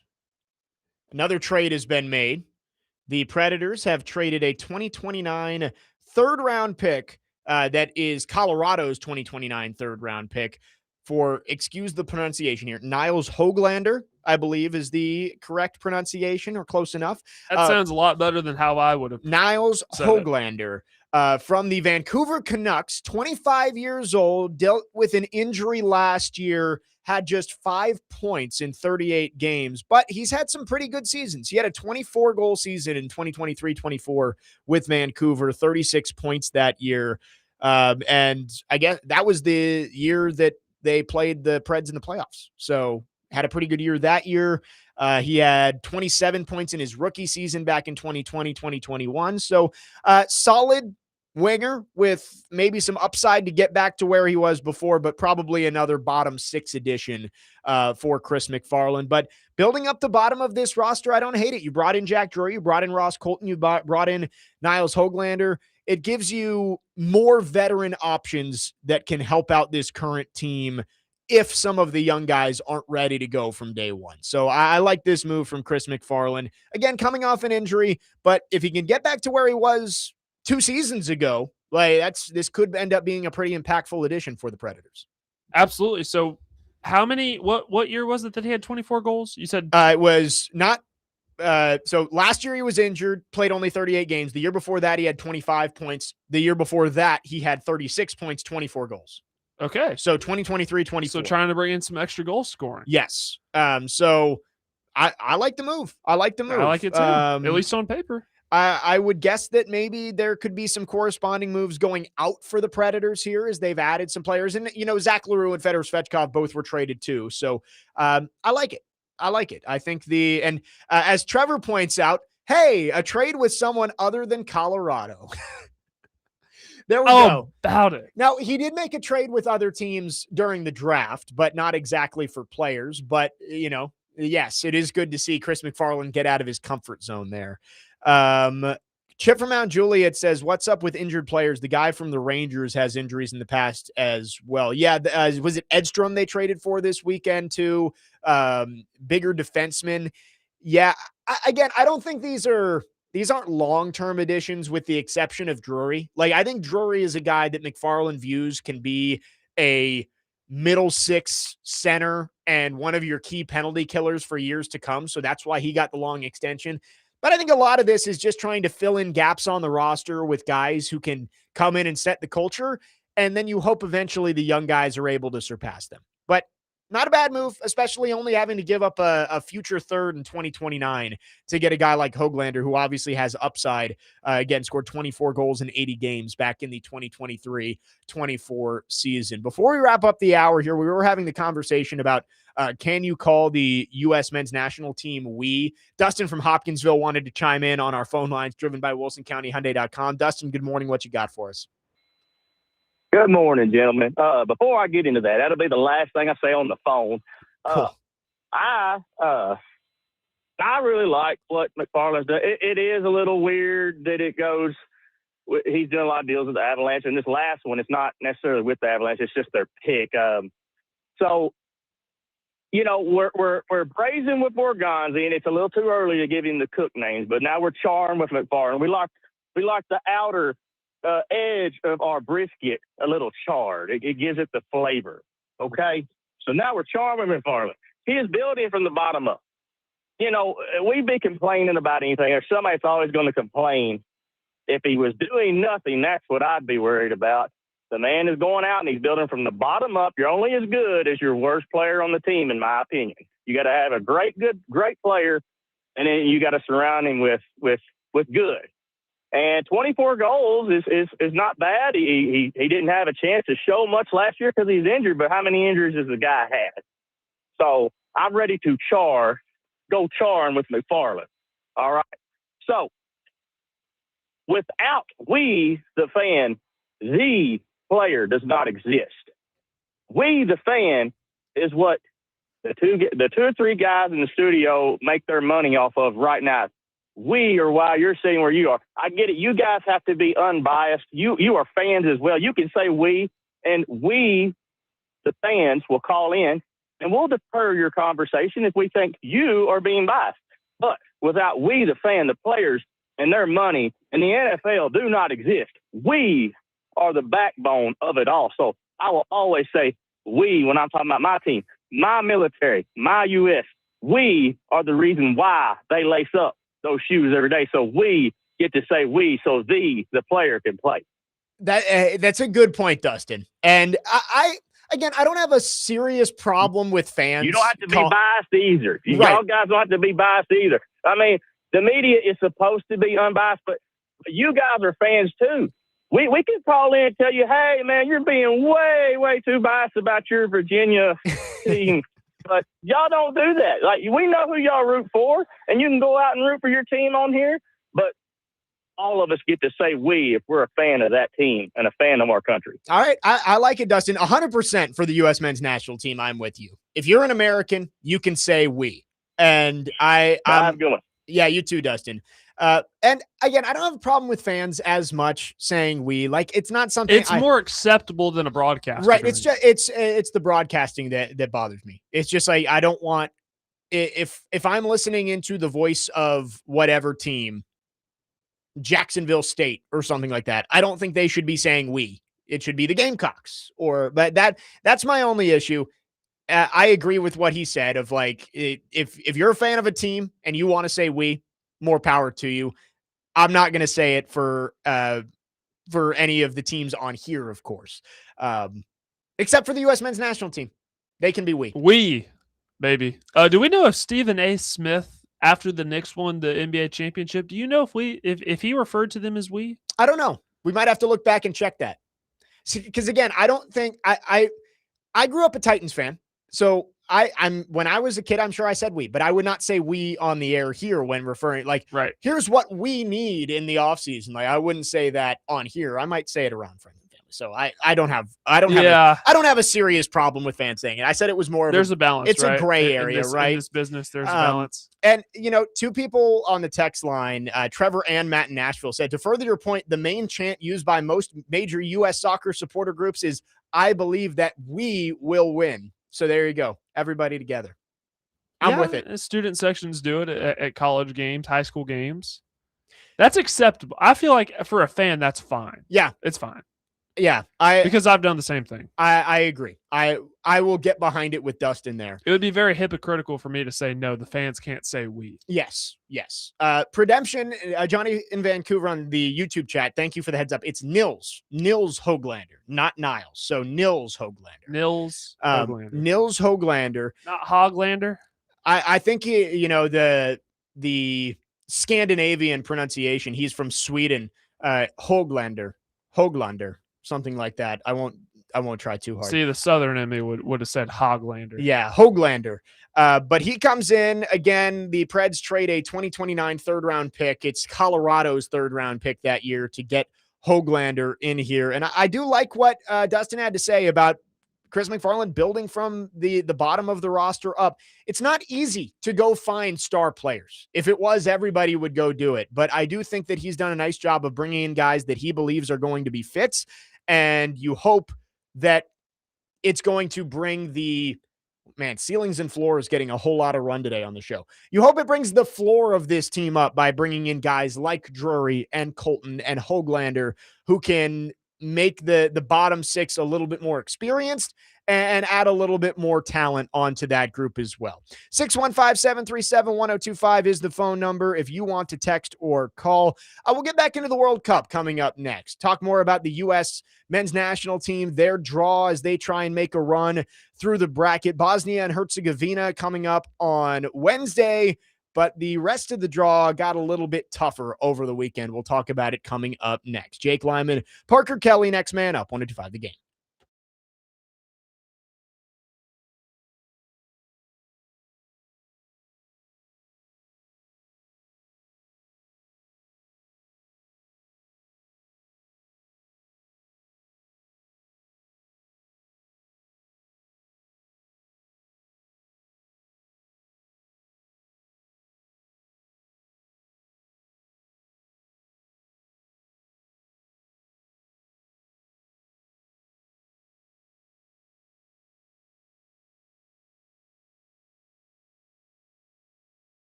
Next man up, 1025, The Game. Jake Lyman, Parker Kelley with you on this Reaction Monday, brought to you by Pella Windows and Doors of Nashville. Final hour.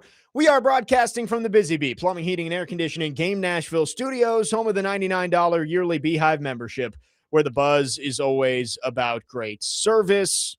Some Preds news within the last 15 minutes here. Trade comes down. Nils Höglander coming over from Vancouver for a 2029 third-round pick. So the Preds add again to kind of that middle bottom six, add another veteran in there. And we talked to Alex Daugherty back to start the 10 a.m. hour. If you missed it, go check it out. Lots of good insights from Alex, especially about what the Preds could do. He said a lot of it could happen in trades, trying to build on this roster, and the latest one just came down. But I did want to get back to the World Cup here to start off the hour. The U.S. getting ready for Wednesday's game against Bosnia and Herzegovina. If the U.S. wins, they move on to the round of 16 to face either Belgium or Senegal. That's one of the more intriguing matchups in the round of 32, I think. Belgium came from behind to win their group. Looked like it was going to be Egypt heading into the weekend. I think on paper makes the draw a little bit tougher for the U.S. Belgium is a good team, and the path forward is almost exclusively European teams for the U.S. to reach the championship, which, again, would be insane if they reach the World Cup final. But the U.S. has not won any of their last 12 games against European foes. And in order to reach the World Cup final, if the path stays chalk, would have to beat Bosnia, Belgium, Spain, and France to reach the World Cup final. Feel sorry for those countries. Not exactly. Yeah, there you go. Not exactly easy for the U.S., but I think you have to set reasonable expectations here of beating Bosnia is a must for this U.S. team. You are the better team in this matchup. And getting bounced in the round of 32, especially after the way you started this tournament with the wins over Paraguay and Australia, it would be extremely disappointing if the U.S. was to lose on Wednesday. So that's number one. You have to win on Wednesday. A loss to Belgium, I think, would be disappointing, but also not completely crushing. You know, Belgium, again, it's a good team. They're always a contender in these tournaments. Not a contender for the championship, but always a tough team to draw. And it would be disappointing, but not the end of the world.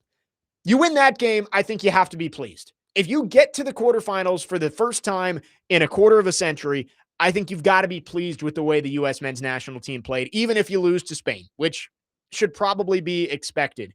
And guess what? Even if it's not Spain, it's probably Portugal that you're facing in that round of 16. So I think that'd be really cool. Excuse me, in the quarterfinals. Yeah, to see the U.S. versus Cristiano Ronaldo. Right.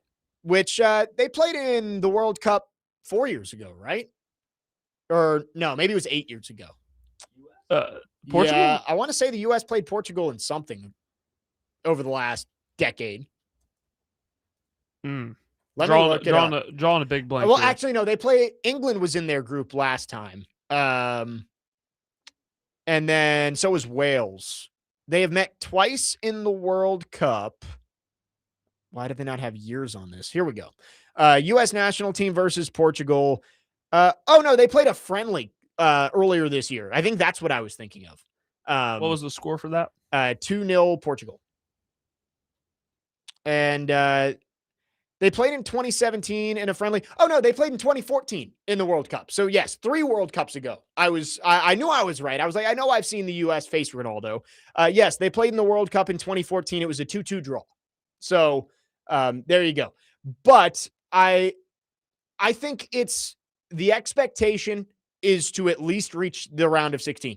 You have to win this match against Bosnia on Wednesday. And it would be a successful World Cup if you win that next game and beat Belgium and get to the quarterfinals. Anything beyond that would make it historic. If you reach the semifinals, if you make it to the finals, if you win the whole thing, I heard Robbie and Joe say it becomes like Miracle on Ice-esque if they won the whole thing. And I agree with that because that would probably mean you went through Belgium, Spain, France, and Argentina to go win a World Cup. Like, yeah, that would be up there in terms of all-time U.S. athletic achievements. I don't expect that. I expect them to lose in the quarterfinals, but I think you got to get there. Like it would be disappointing if you didn't get there. I think too, because the U.S. didn't have very. I think we did not have very high expectations for the U.S. heading into this thing, but because they looked so good against Paraguay to start off this thing, because they shut out Australia, our expectations raised a little bit. So if the U.S. were to get to the quarterfinals, I'd say that'd be a very successful run for them because, to be honest, I mean, I don't think they're beating Spain. Spain was picked to win the whole or favored to win the whole thing. Right. But Bosnia and Herzegovina is not a bad team, but the U.S. should still win that. But things got a whole lot harder. The path got a whole lot harder for you with Iran and Egypt drawing because now you will most likely have to play Belgium. Right. Not that Egypt was a pushover either, but the walk to the quarterfinals looked a whole lot easier before those those results coming up over the weekend. But I do think you're still in a good spot. Again, Bosnia is a game you should win. Not a gimme, but it's a game you should win. And I think that we probably should be in it with Belgium. It's probably going to come down to a couple of plays here and there. Maybe you go to extra time, maybe you go to PKs. But I think the hope is you reach the quarterfinals. Anything beyond that is icing on the cake. Dustin from Hopkinsville asks, we would like to know if we can stay in it if we lose the next game, or are we in single elimination territory now? We win together, we go down together, rarely on the last one historically. Yes, it is single elimination now. So you lose, you go home. That the rest of the way. So the U.S. has to win on Wednesday against Bosnia to move on. That game is in San Francisco, 7:00 kick. If they win that one, they would go to Seattle and would face the winner of Belgium and Senegal. Staying out on the West Coast, baby. Right. And then the quarterfinal match would be July 10th in L.A. against one of Portugal, Croatia, Spain, or Austria. Quarterfinals would be in Dallas, I believe, on July 14th. And then the World Cup final is in New York on July 19th.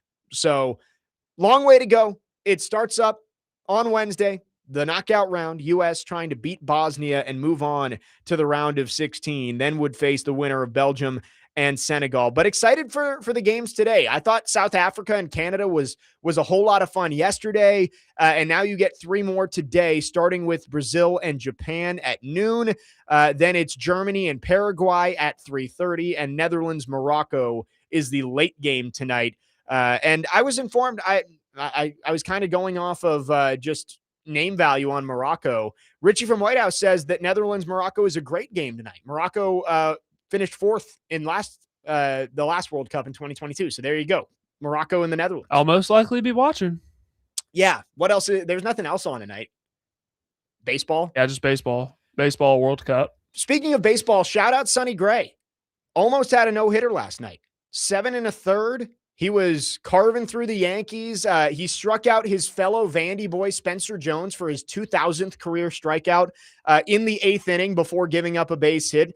But congrats to Sonny Gray. And also credit to Jason Benetti, the broadcaster on NBC last night. One of the best. He's the best. I love that he calls games for the Tigers on the rare occasion that I watch that horrible team anymore. And last night, how checked out are you of the Tigers season? I have tuned in. I tune in when there's nothing else going on.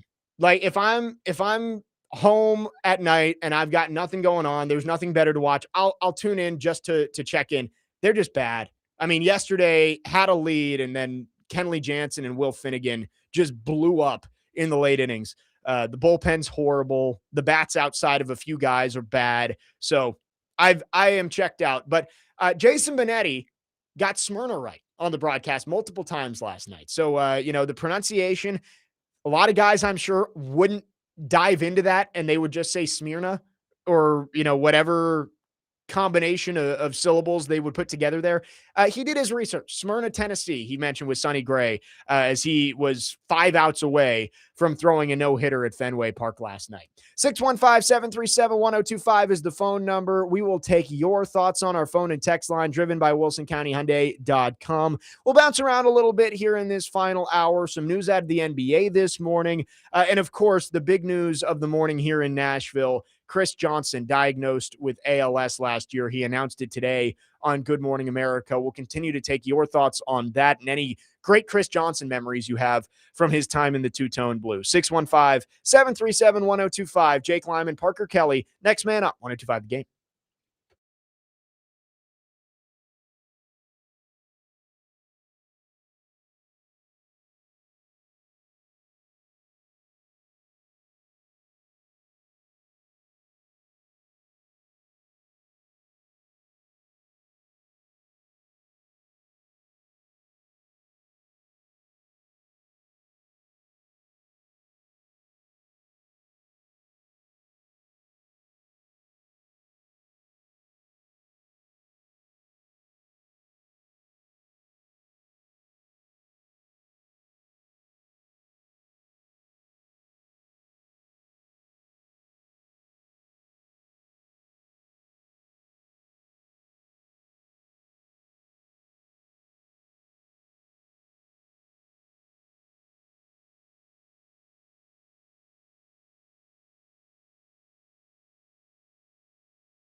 Next man up, 1025 The Game. Jake Lyman, Parker Kelley alongside you.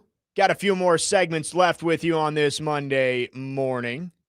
Let's check in on our phone lines, driven by WilsonCountyHyundai.com. Our friend Clay has called in. Clay, thanks for calling. Good morning. Jake, one day you ought to bring something black and gold to the station and make Parker wear it. Yeah, make Parker. I've got plenty, so maybe I will do that. Maybe we'll have to make a friendly show wager on Vandy, Tennessee this year. After the last time, I think I'm good making wagers for a while. That's true. Yeah, you did have to. You had to wear your Vandy stuff on. Was that on the Plaster Show or? Yeah. Yep. Yeah. So okay, never mind. I may take a brief hiatus from making bets on the air. I was going to talk. I found out the news about Chris Johnson from a friend of mine this morning. That's really sad. Yeah, horrible. Because ALS, they've never found a cure. And I just heard that it's a horrible death. I remember when Bruce Edwards caddied for Tom Watson and all the love people gave him, his last several tournaments. And I remember when Chris Johnson, that guy was electric. And I remember the 2,000-yard season. I believe they played Seattle when he crossed over. Yep. 2,000 yards, isn't that right? Yes. I think that was the 2008 season, maybe. Am I right? It was 2009. It was his second year in the league. Okay. So how old would he be now? Maybe 40? Yes. Yeah, he's 40. He was diagnosed at 39. Yeah, that's terrible news. Several Titans and some pretty good ones, have passed on. And that's just always sad news to me since being from Nashville and liking the team, things like that. But my thoughts and prayers go out to him and his family. 100%. We are thinking of Chris Johnson and his family. Obviously a horrible diagnosis, a horrible disease, and tough news for everybody involved this morning. Clay, thanks for calling. Thanks.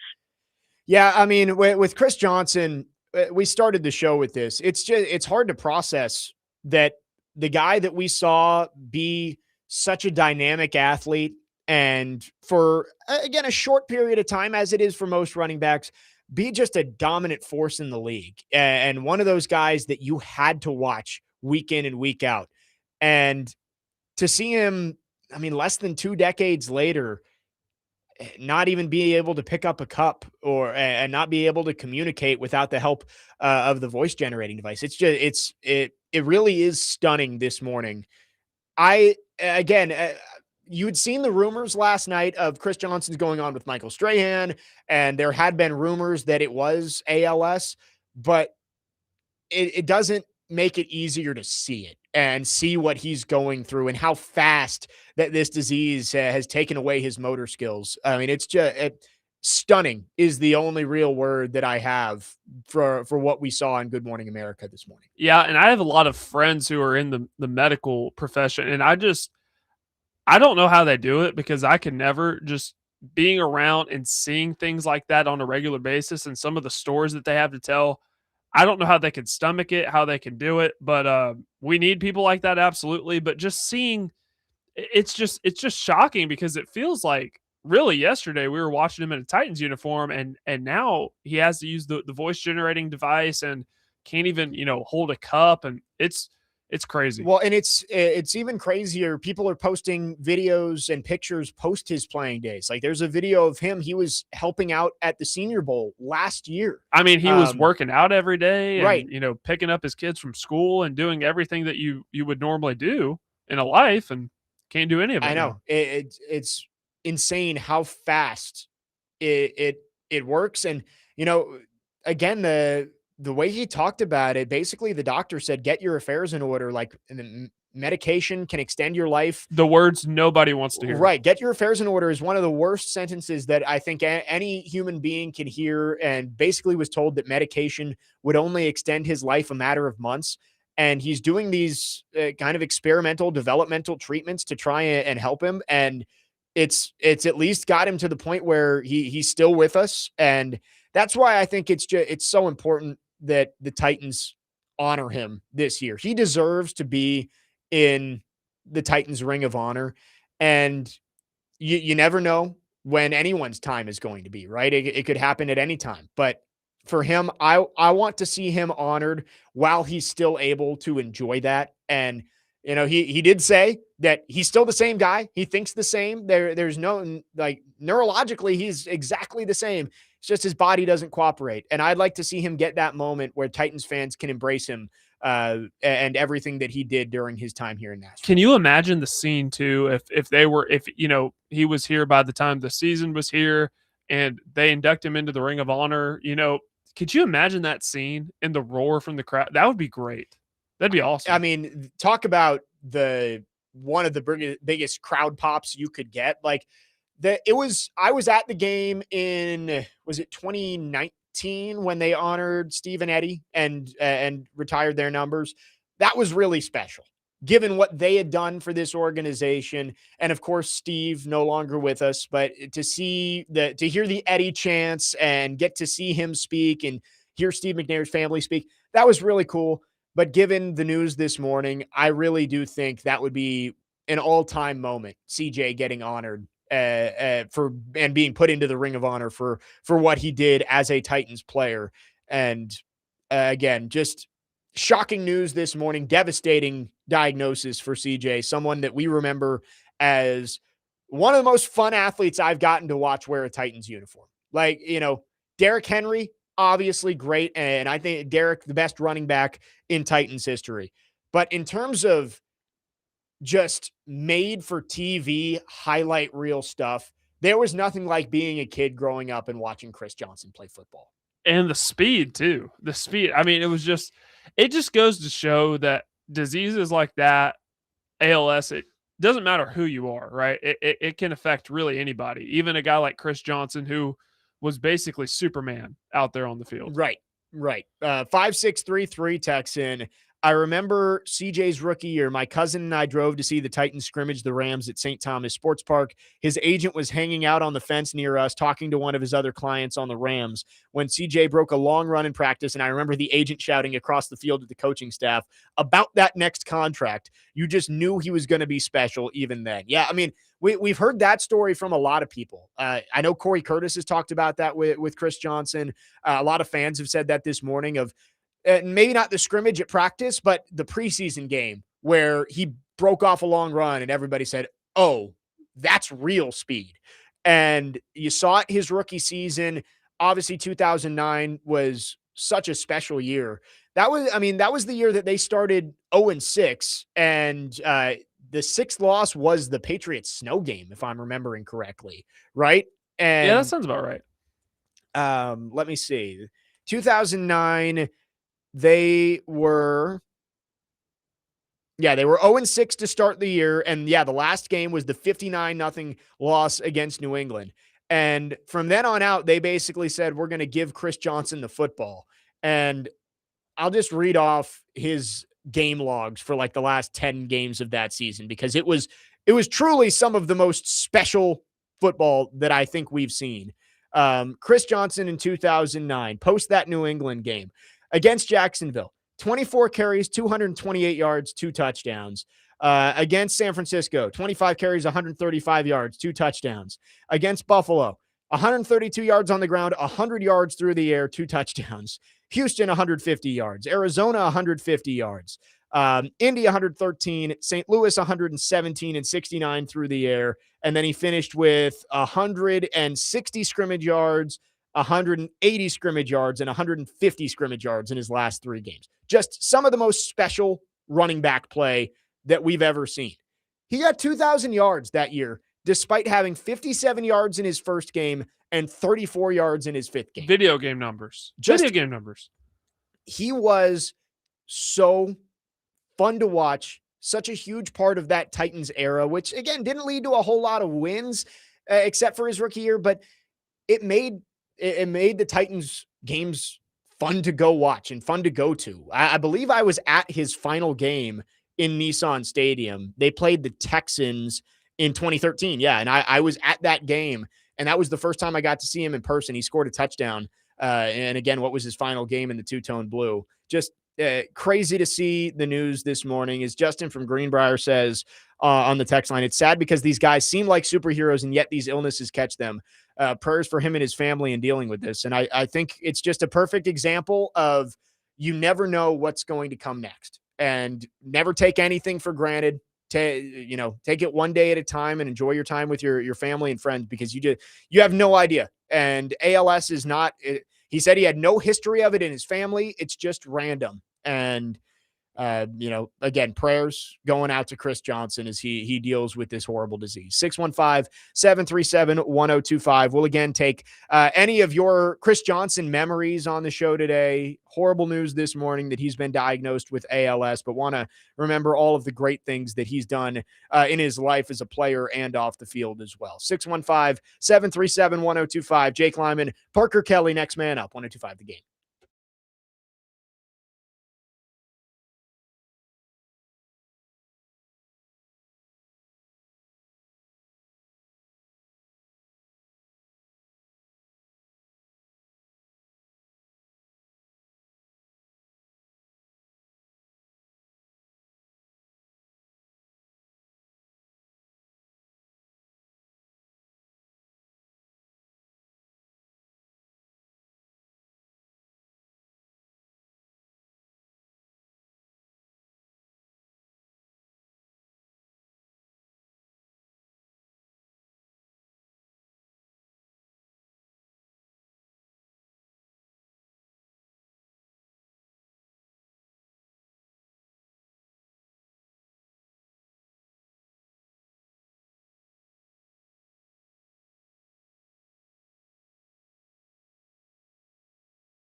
Next man up, 1025 The Game.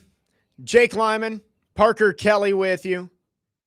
Got a couple more segments left with you on this Reaction Monday. Again, we want to take your texts and calls on the news this morning. Chris Johnson diagnosed with ALS, and horrible news, horrible disease, but want to remember some of the great things that he did as a player and, of course, off the field as well. So if you got any of those, be sure to send them in on our phone and text line driven by WilsonCountyHyundai.com, 615-737-1025. And again, just want to put it out there. We said it earlier in the show too, but put him in the Ring of Honor and do it as soon as possible, because Chris Johnson deserves it regardless of the diagnosis.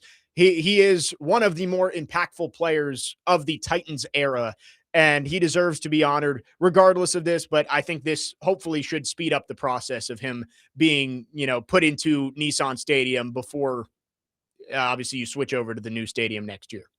Yeah, we're talking about a guy who is one of 9 in NFL history to have a 2,000-yard season. I believe that alone should get him in. But, I mean, on top of that, may have had the greatest single season for a running back ever. Yep. And there's certainly a case to be made for that. This, again, I agree with you. This doesn't, because of the ALS diagnosis, doesn't mean that you put him into the Ring of Honor, but everything that he did in his career definitely warrants it. And you definitely want to take the chance of getting him into the Ring of Honor while he's still with us. Yes, 100%. I think that needs to happen this year. Again, the diagnosis, I think, hopefully speeds up the process. And also, I do think it makes sense to honor the players who played in this stadium before you move over. I know it's just across the street and they're going to have a Ring of Honor for all of the guys currently in there, but I feel like it's different. Like, they never played in that building. I want D-Mace in there too this year. And, I don't know if that's coming. Chase was in here earlier and mentioned Keith Bullock too. Like, I think you honor all of those guys this year. Now, I think CJ probably deserves his own separate. Like, I think he deserves his moment, but I think you should get all of the Titans who made that stadium great. They should be honored before moving over to the new one. Let's make it right. I mean, there's a case for D-Mace to be in the Pro Football Hall of Fame. Yeah, like, get him into the Titans Ring of Honor. He should have been in there a while ago. Exactly, but it's time to make that one. I know right Chase too. has strong thoughts on that. Yeah, I mean, a lot of us do. We all love D-Mace. Working with him here, he's the best. So it's like we're all gonna advocate for him, but like, it's common sense too. Like, you don't have to know him personally to know that he should be in the Ring of Honor. Just do your homework on the guy. Right, 100%. And again, I mean, this is this should have been done a while ago. Yes. So, again, if you have any great memories of Chris Johnson, we've gotten some good stories today that, you remember a lot of his career and a lot of the big moments, but I've seen a couple come through where it's like, man, I forgot about that play and what he did. So make sure to send those in on our phone and text line driven by WilsonCountyHyundai.com. We do have some news this morning coming out of the NBA, Parker. I think you saw this too, of Malik Beasley and Ed Davis. They've been indicted in the latest round of charges in the government's gambling investigation, authorities said Monday. When he was playing for the Milwaukee Bucks in 2024, Beasley agreed to tailor his performance based on prop bets in certain games, according to an indictment unsealed in Brooklyn. U.S. Attorney Joseph Nisella Jr. said Beasley and others turned professional basketball into a criminal betting operation. So this is the latest massive gambling scandal that's come down over the last, I would say, about 2 years. You look back, Jonte Porter with the Bulls, that was a huge one where he was checking himself out with fake injuries to make sure his unders hit in games. Of course, Brendan Sorsby lately. You've had point shaving in some college basketball games, Emmanuel Clase and Luis Ortiz in baseball, but this is the latest one. Malik Beasley, I want to say this isn't the first time that he's been tied into these rumors, and now it's just official that he's been indicted on these charges. I think so, because the article I read said it's been about 1.5 years long investigation in this. Here's my thing, because I do in one way feel like the NBA got a huge boost from having a moderately interesting playoff and a final that involved Victor Wembanyama, the New York Knicks, and the Knicks ultimately winning for the first time in 53 years. But then you have people like me who, you and I both, who I haven't been really that interested in the NBA since, the 2010s, like early 2010s. But we keep seeing things like this happen. I mean, the Chauncey Billups stuff happening, what was that, in the fall? Yeah, that was... I mean, we're seeing these things happening. Right. The NBA has a huge problem on their hands. Yes, this. and it's serious. You look at some of the details here. The scheme involved hundreds of thousands of dollars. The indictment, which names 6 people, says Beasley had financial woes, including millions of dollars in gambling losses, and had relied on Ed Davis, a former teammate, for financial help. In return for fixing his performance, Beasley got paid by his money-winning co-conspirators, and his debts to Davis were reduced or eliminated, the indictment alleges. In one example, Beasley dashed past 4 players to grab a rebound at the last second in a Milwaukee victory over the Clippers on March 10th, 2024. The Bucks were already ahead by 7 points. The shot and any rebound would not have affected the outcome. So that's an example of what happened.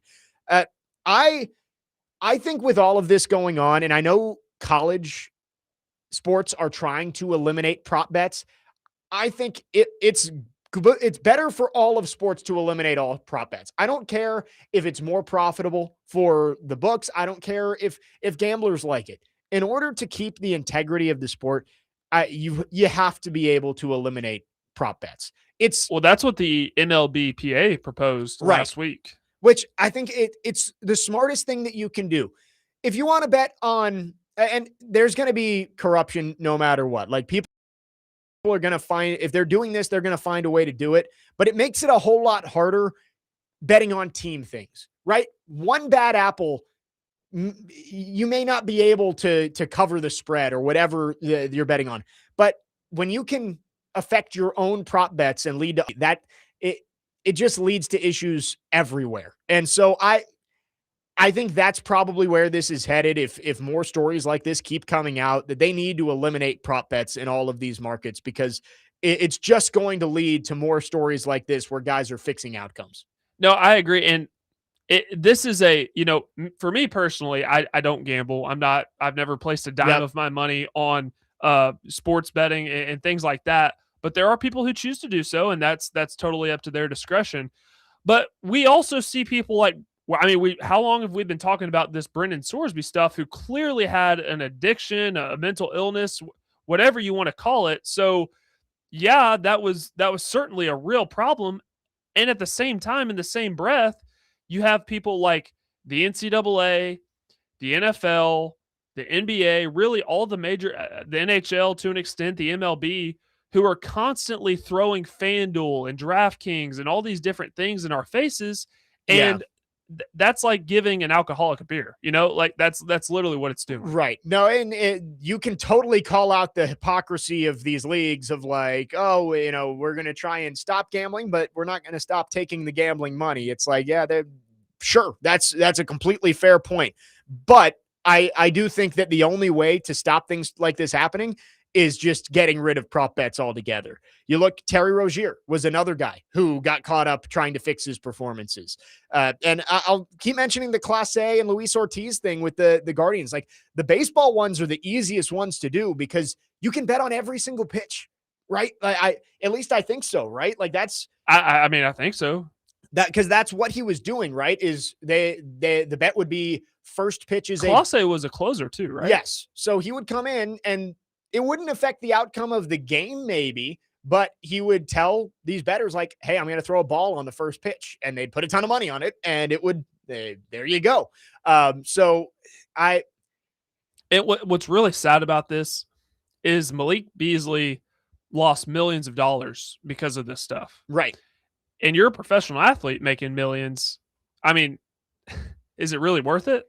Yeah. That's always the question I ask. I mean, for Class A, I don't think it was anything, like he wasn't getting $1 million or anything. No, like that. I don't think so. I think I think he was making money, but not. How much, how much could you be making compared to what you were already making in the MLB? Right. And that's the question that everybody asks. And to be fair, we are not living these guys' lives. We do not have the money they have. So it's like, you don't know what's going through their mind, but that's always the question with this stuff. Is like, man, how much more do you need?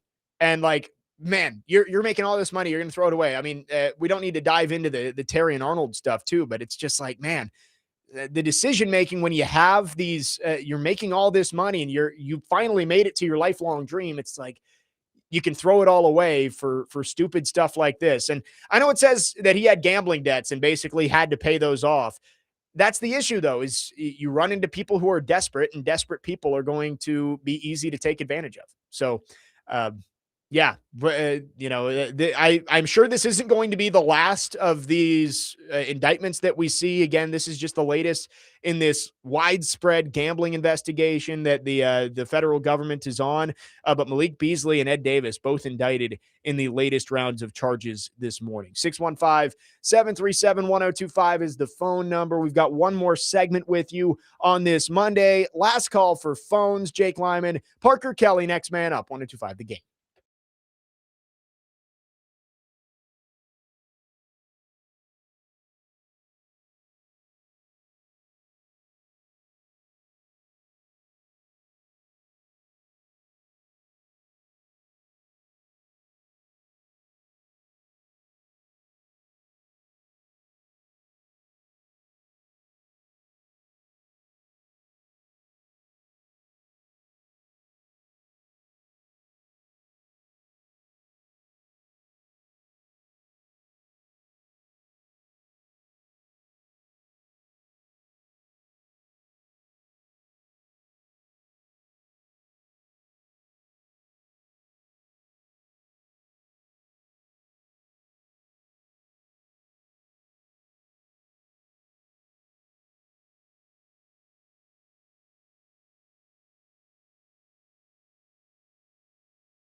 Next man up, 1025 The Game. Jake Lyman, Parker Kelley. Final segment on this Monday.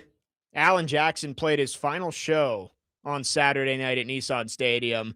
We heard Craig, I want to say, texted in. He said his first concert was Alan Jackson, Dwight Yoakam at Starwood, and to be in the audience on Saturday was truly amazing. That's what I've heard from everybody is like a lot of times those events don't live up to the billing. And from everyone I've heard who was in attendance or saw it, they said it was one of their favorite concerts ever. So really cool stuff at Nissan Stadium on Saturday night. Yeah, I got serious FOMO. I was watching all the videos after the fact, and it was great. It was great, but got serious FOMO. Wish I could have been there. Taking some of your reaction on the gambling news this morning out of the NBA that Malik Beasley and Ed Davis have been indicted in the latest round of charges in this widespread gambling investigation. Jeremy in Clarksville says sports learned gambling was bad in 1919 with the Black Sox. How do they forget this? History needs to be remembered. Yeah, what's the old adage? Those who don't know history are doomed to repeat it. Right, and so I think everybody knows that gambling is bad for sports, but money is always going to overrule a lot of these things. And it's as 4312 says, just like the Sorsby stuff, all this gambling is going to hit every level of sports and across all sports, not just the NBA. They're getting hit first. The rest of the leagues are coming up. Yeah. And I think there are some sports that it's easier to fix these things in, right? Like football, I think it's a little bit tougher because even if you're not that it's impossible, but as a quarterback, like if you're trying to go under, I guess you can control it a little bit more, but like a wide receiver specifically, if you don't get the ball thrown your way, there's not much you can do on some things.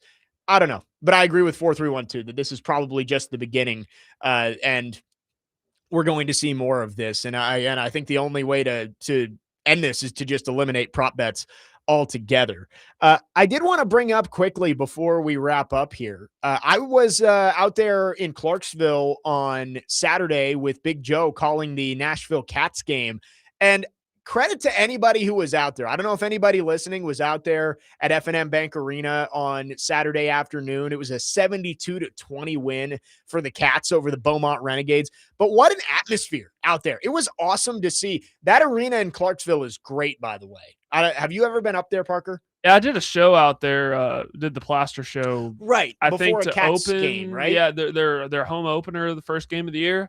So it was pretty cool. And yeah, they get pretty good turnouts at their home games. Yeah.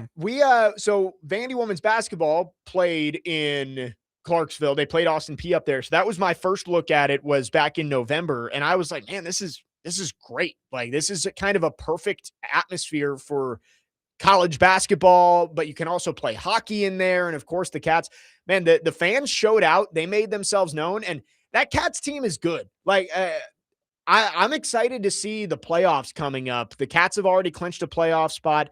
They are the 1 seed as it stands right now with 2 games to go, and could end up hosting games all the way through into the championship. So I wanted to get that out there. It was a lot of fun being out there. The action was great. The crowd was great. The presentation was awesome. So if you haven't been out to a Cats game in Clarksville, I highly encourage you to do so.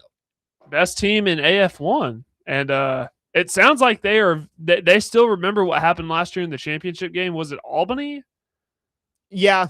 Yeah, the Firebirds. Yes, Yeah. the Albany Firebirds. They remember. They haven't forgotten. So it'll be exciting to see what they can do in the postseason. But no, definitely the best team in AF1 right now. Yes, and the Cats played the Firebirds last weekend and won 78-69. High-scoring game. Barn burner. They play again to end the regular season in Albany in 2 weeks, and then the playoffs start after that. So just wanted to put that out there. It was a great experience. I love being out there. It's a great arena, great environment. But the next chance to see the Cats at home will be during the playoffs, so make sure you keep an eye out for that. How was it doing a game with Big Joe? It was fun. It was the second time I've done a Cats game with Big Joe. The first one was on radio last year for the Cats, and we got to do this one as the TV call. It was fun. I think me and Big Joe had a good time.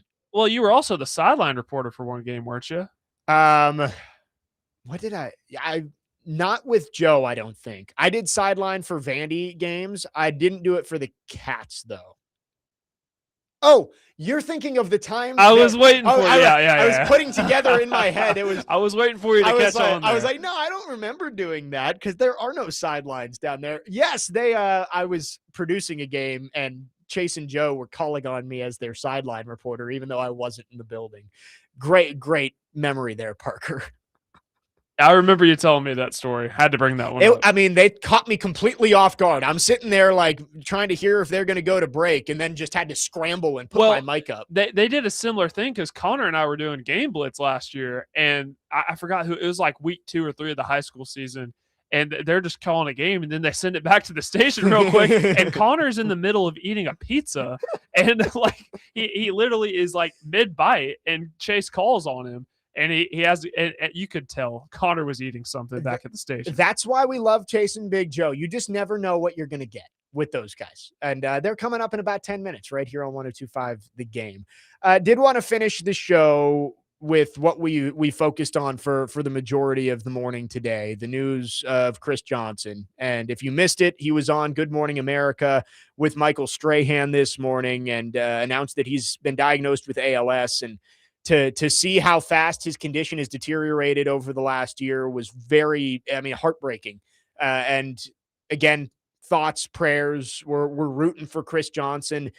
The best quote from the whole interview, which I, again, highly encourage anyone who hasn't watched it, go watch it. It's not very long. It's 6 minutes, yeah. I want to say. And it's a hard watch. It is, because as we've said all morning, he was a superhero on the football field, and to see how fast it's gone downhill for him, it's tough. It's a tough watch, but the best thing that he said in that interview is when you're given that diagnosis, you have 2 options. You can give up or you can fight. And I chose to fight. And it was really heartbreaking, but also encouraging to see that the determination has not left him, and he's still going to keep trying to hold on as long as he can. And we're all rooting for CJ2K around here, given the ties to Nashville, what he did as a Titan.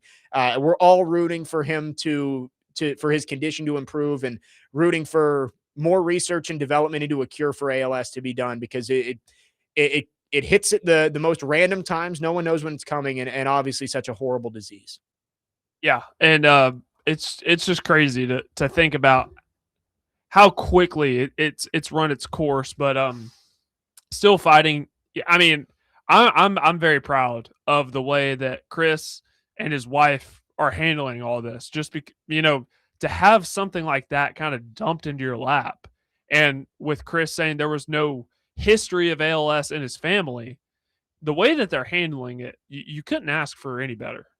Yeah, it's bittersweet. I don't think is the right word, but it's in a moment that is so difficult to see a guy that was idolized around here for a long time in the state that he is in, can't talk, has to use the voice generation device that he operates with his eyes. Like, it's very difficult, but it's also heartwarming to see the support he has from his family, and that he believes he can be an advocate for this, because again, ALS is not a disease that I think we think about on a daily basis, and we should. I mean, everyone thought of it as Lou Gehrig's disease for a long time. The Ice Bucket Challenge back about 10 years ago brought a lot of light to it, but I don't know if people, as they were doing the Ice Bucket Challenge, if they really understood what ALS was and how devastating it can be. So seeing Chris Johnson step up, wanting to be an advocate, be a spokesperson to try and lead more money, more resources being thrown at trying to combat this illness, I think it's great. And we're wishing nothing but the best for Chris Johnson. And we'll end with what we've been saying all day. He needs to be in the Ring of Honor this year. Titans, make it happen. Chris Johnson needs to be honored for what he did on the field, and give him the opportunity to receive that honor live in person at Nissan Stadium. And surely the Titans will be listening to the overwhelming support from the public. I agree. We got to get him in. Yes, We are not the only ones saying that. It's been the widespread belief of everybody around social media today. So hoping for Chris Johnson to be honored. And again, praying for him and his family after the news this morning that he was diagnosed with ALS. That wraps things up for us today. Tomorrow on the show, Dr. Crane, Nick Frazier with us. We will have some fun talking World Cup and maybe some baseball too with Nick Frazier, as we always like to do. But coming up next, Chase and Big Joe. Don't go anywhere. You're listening to 102.5 The Game.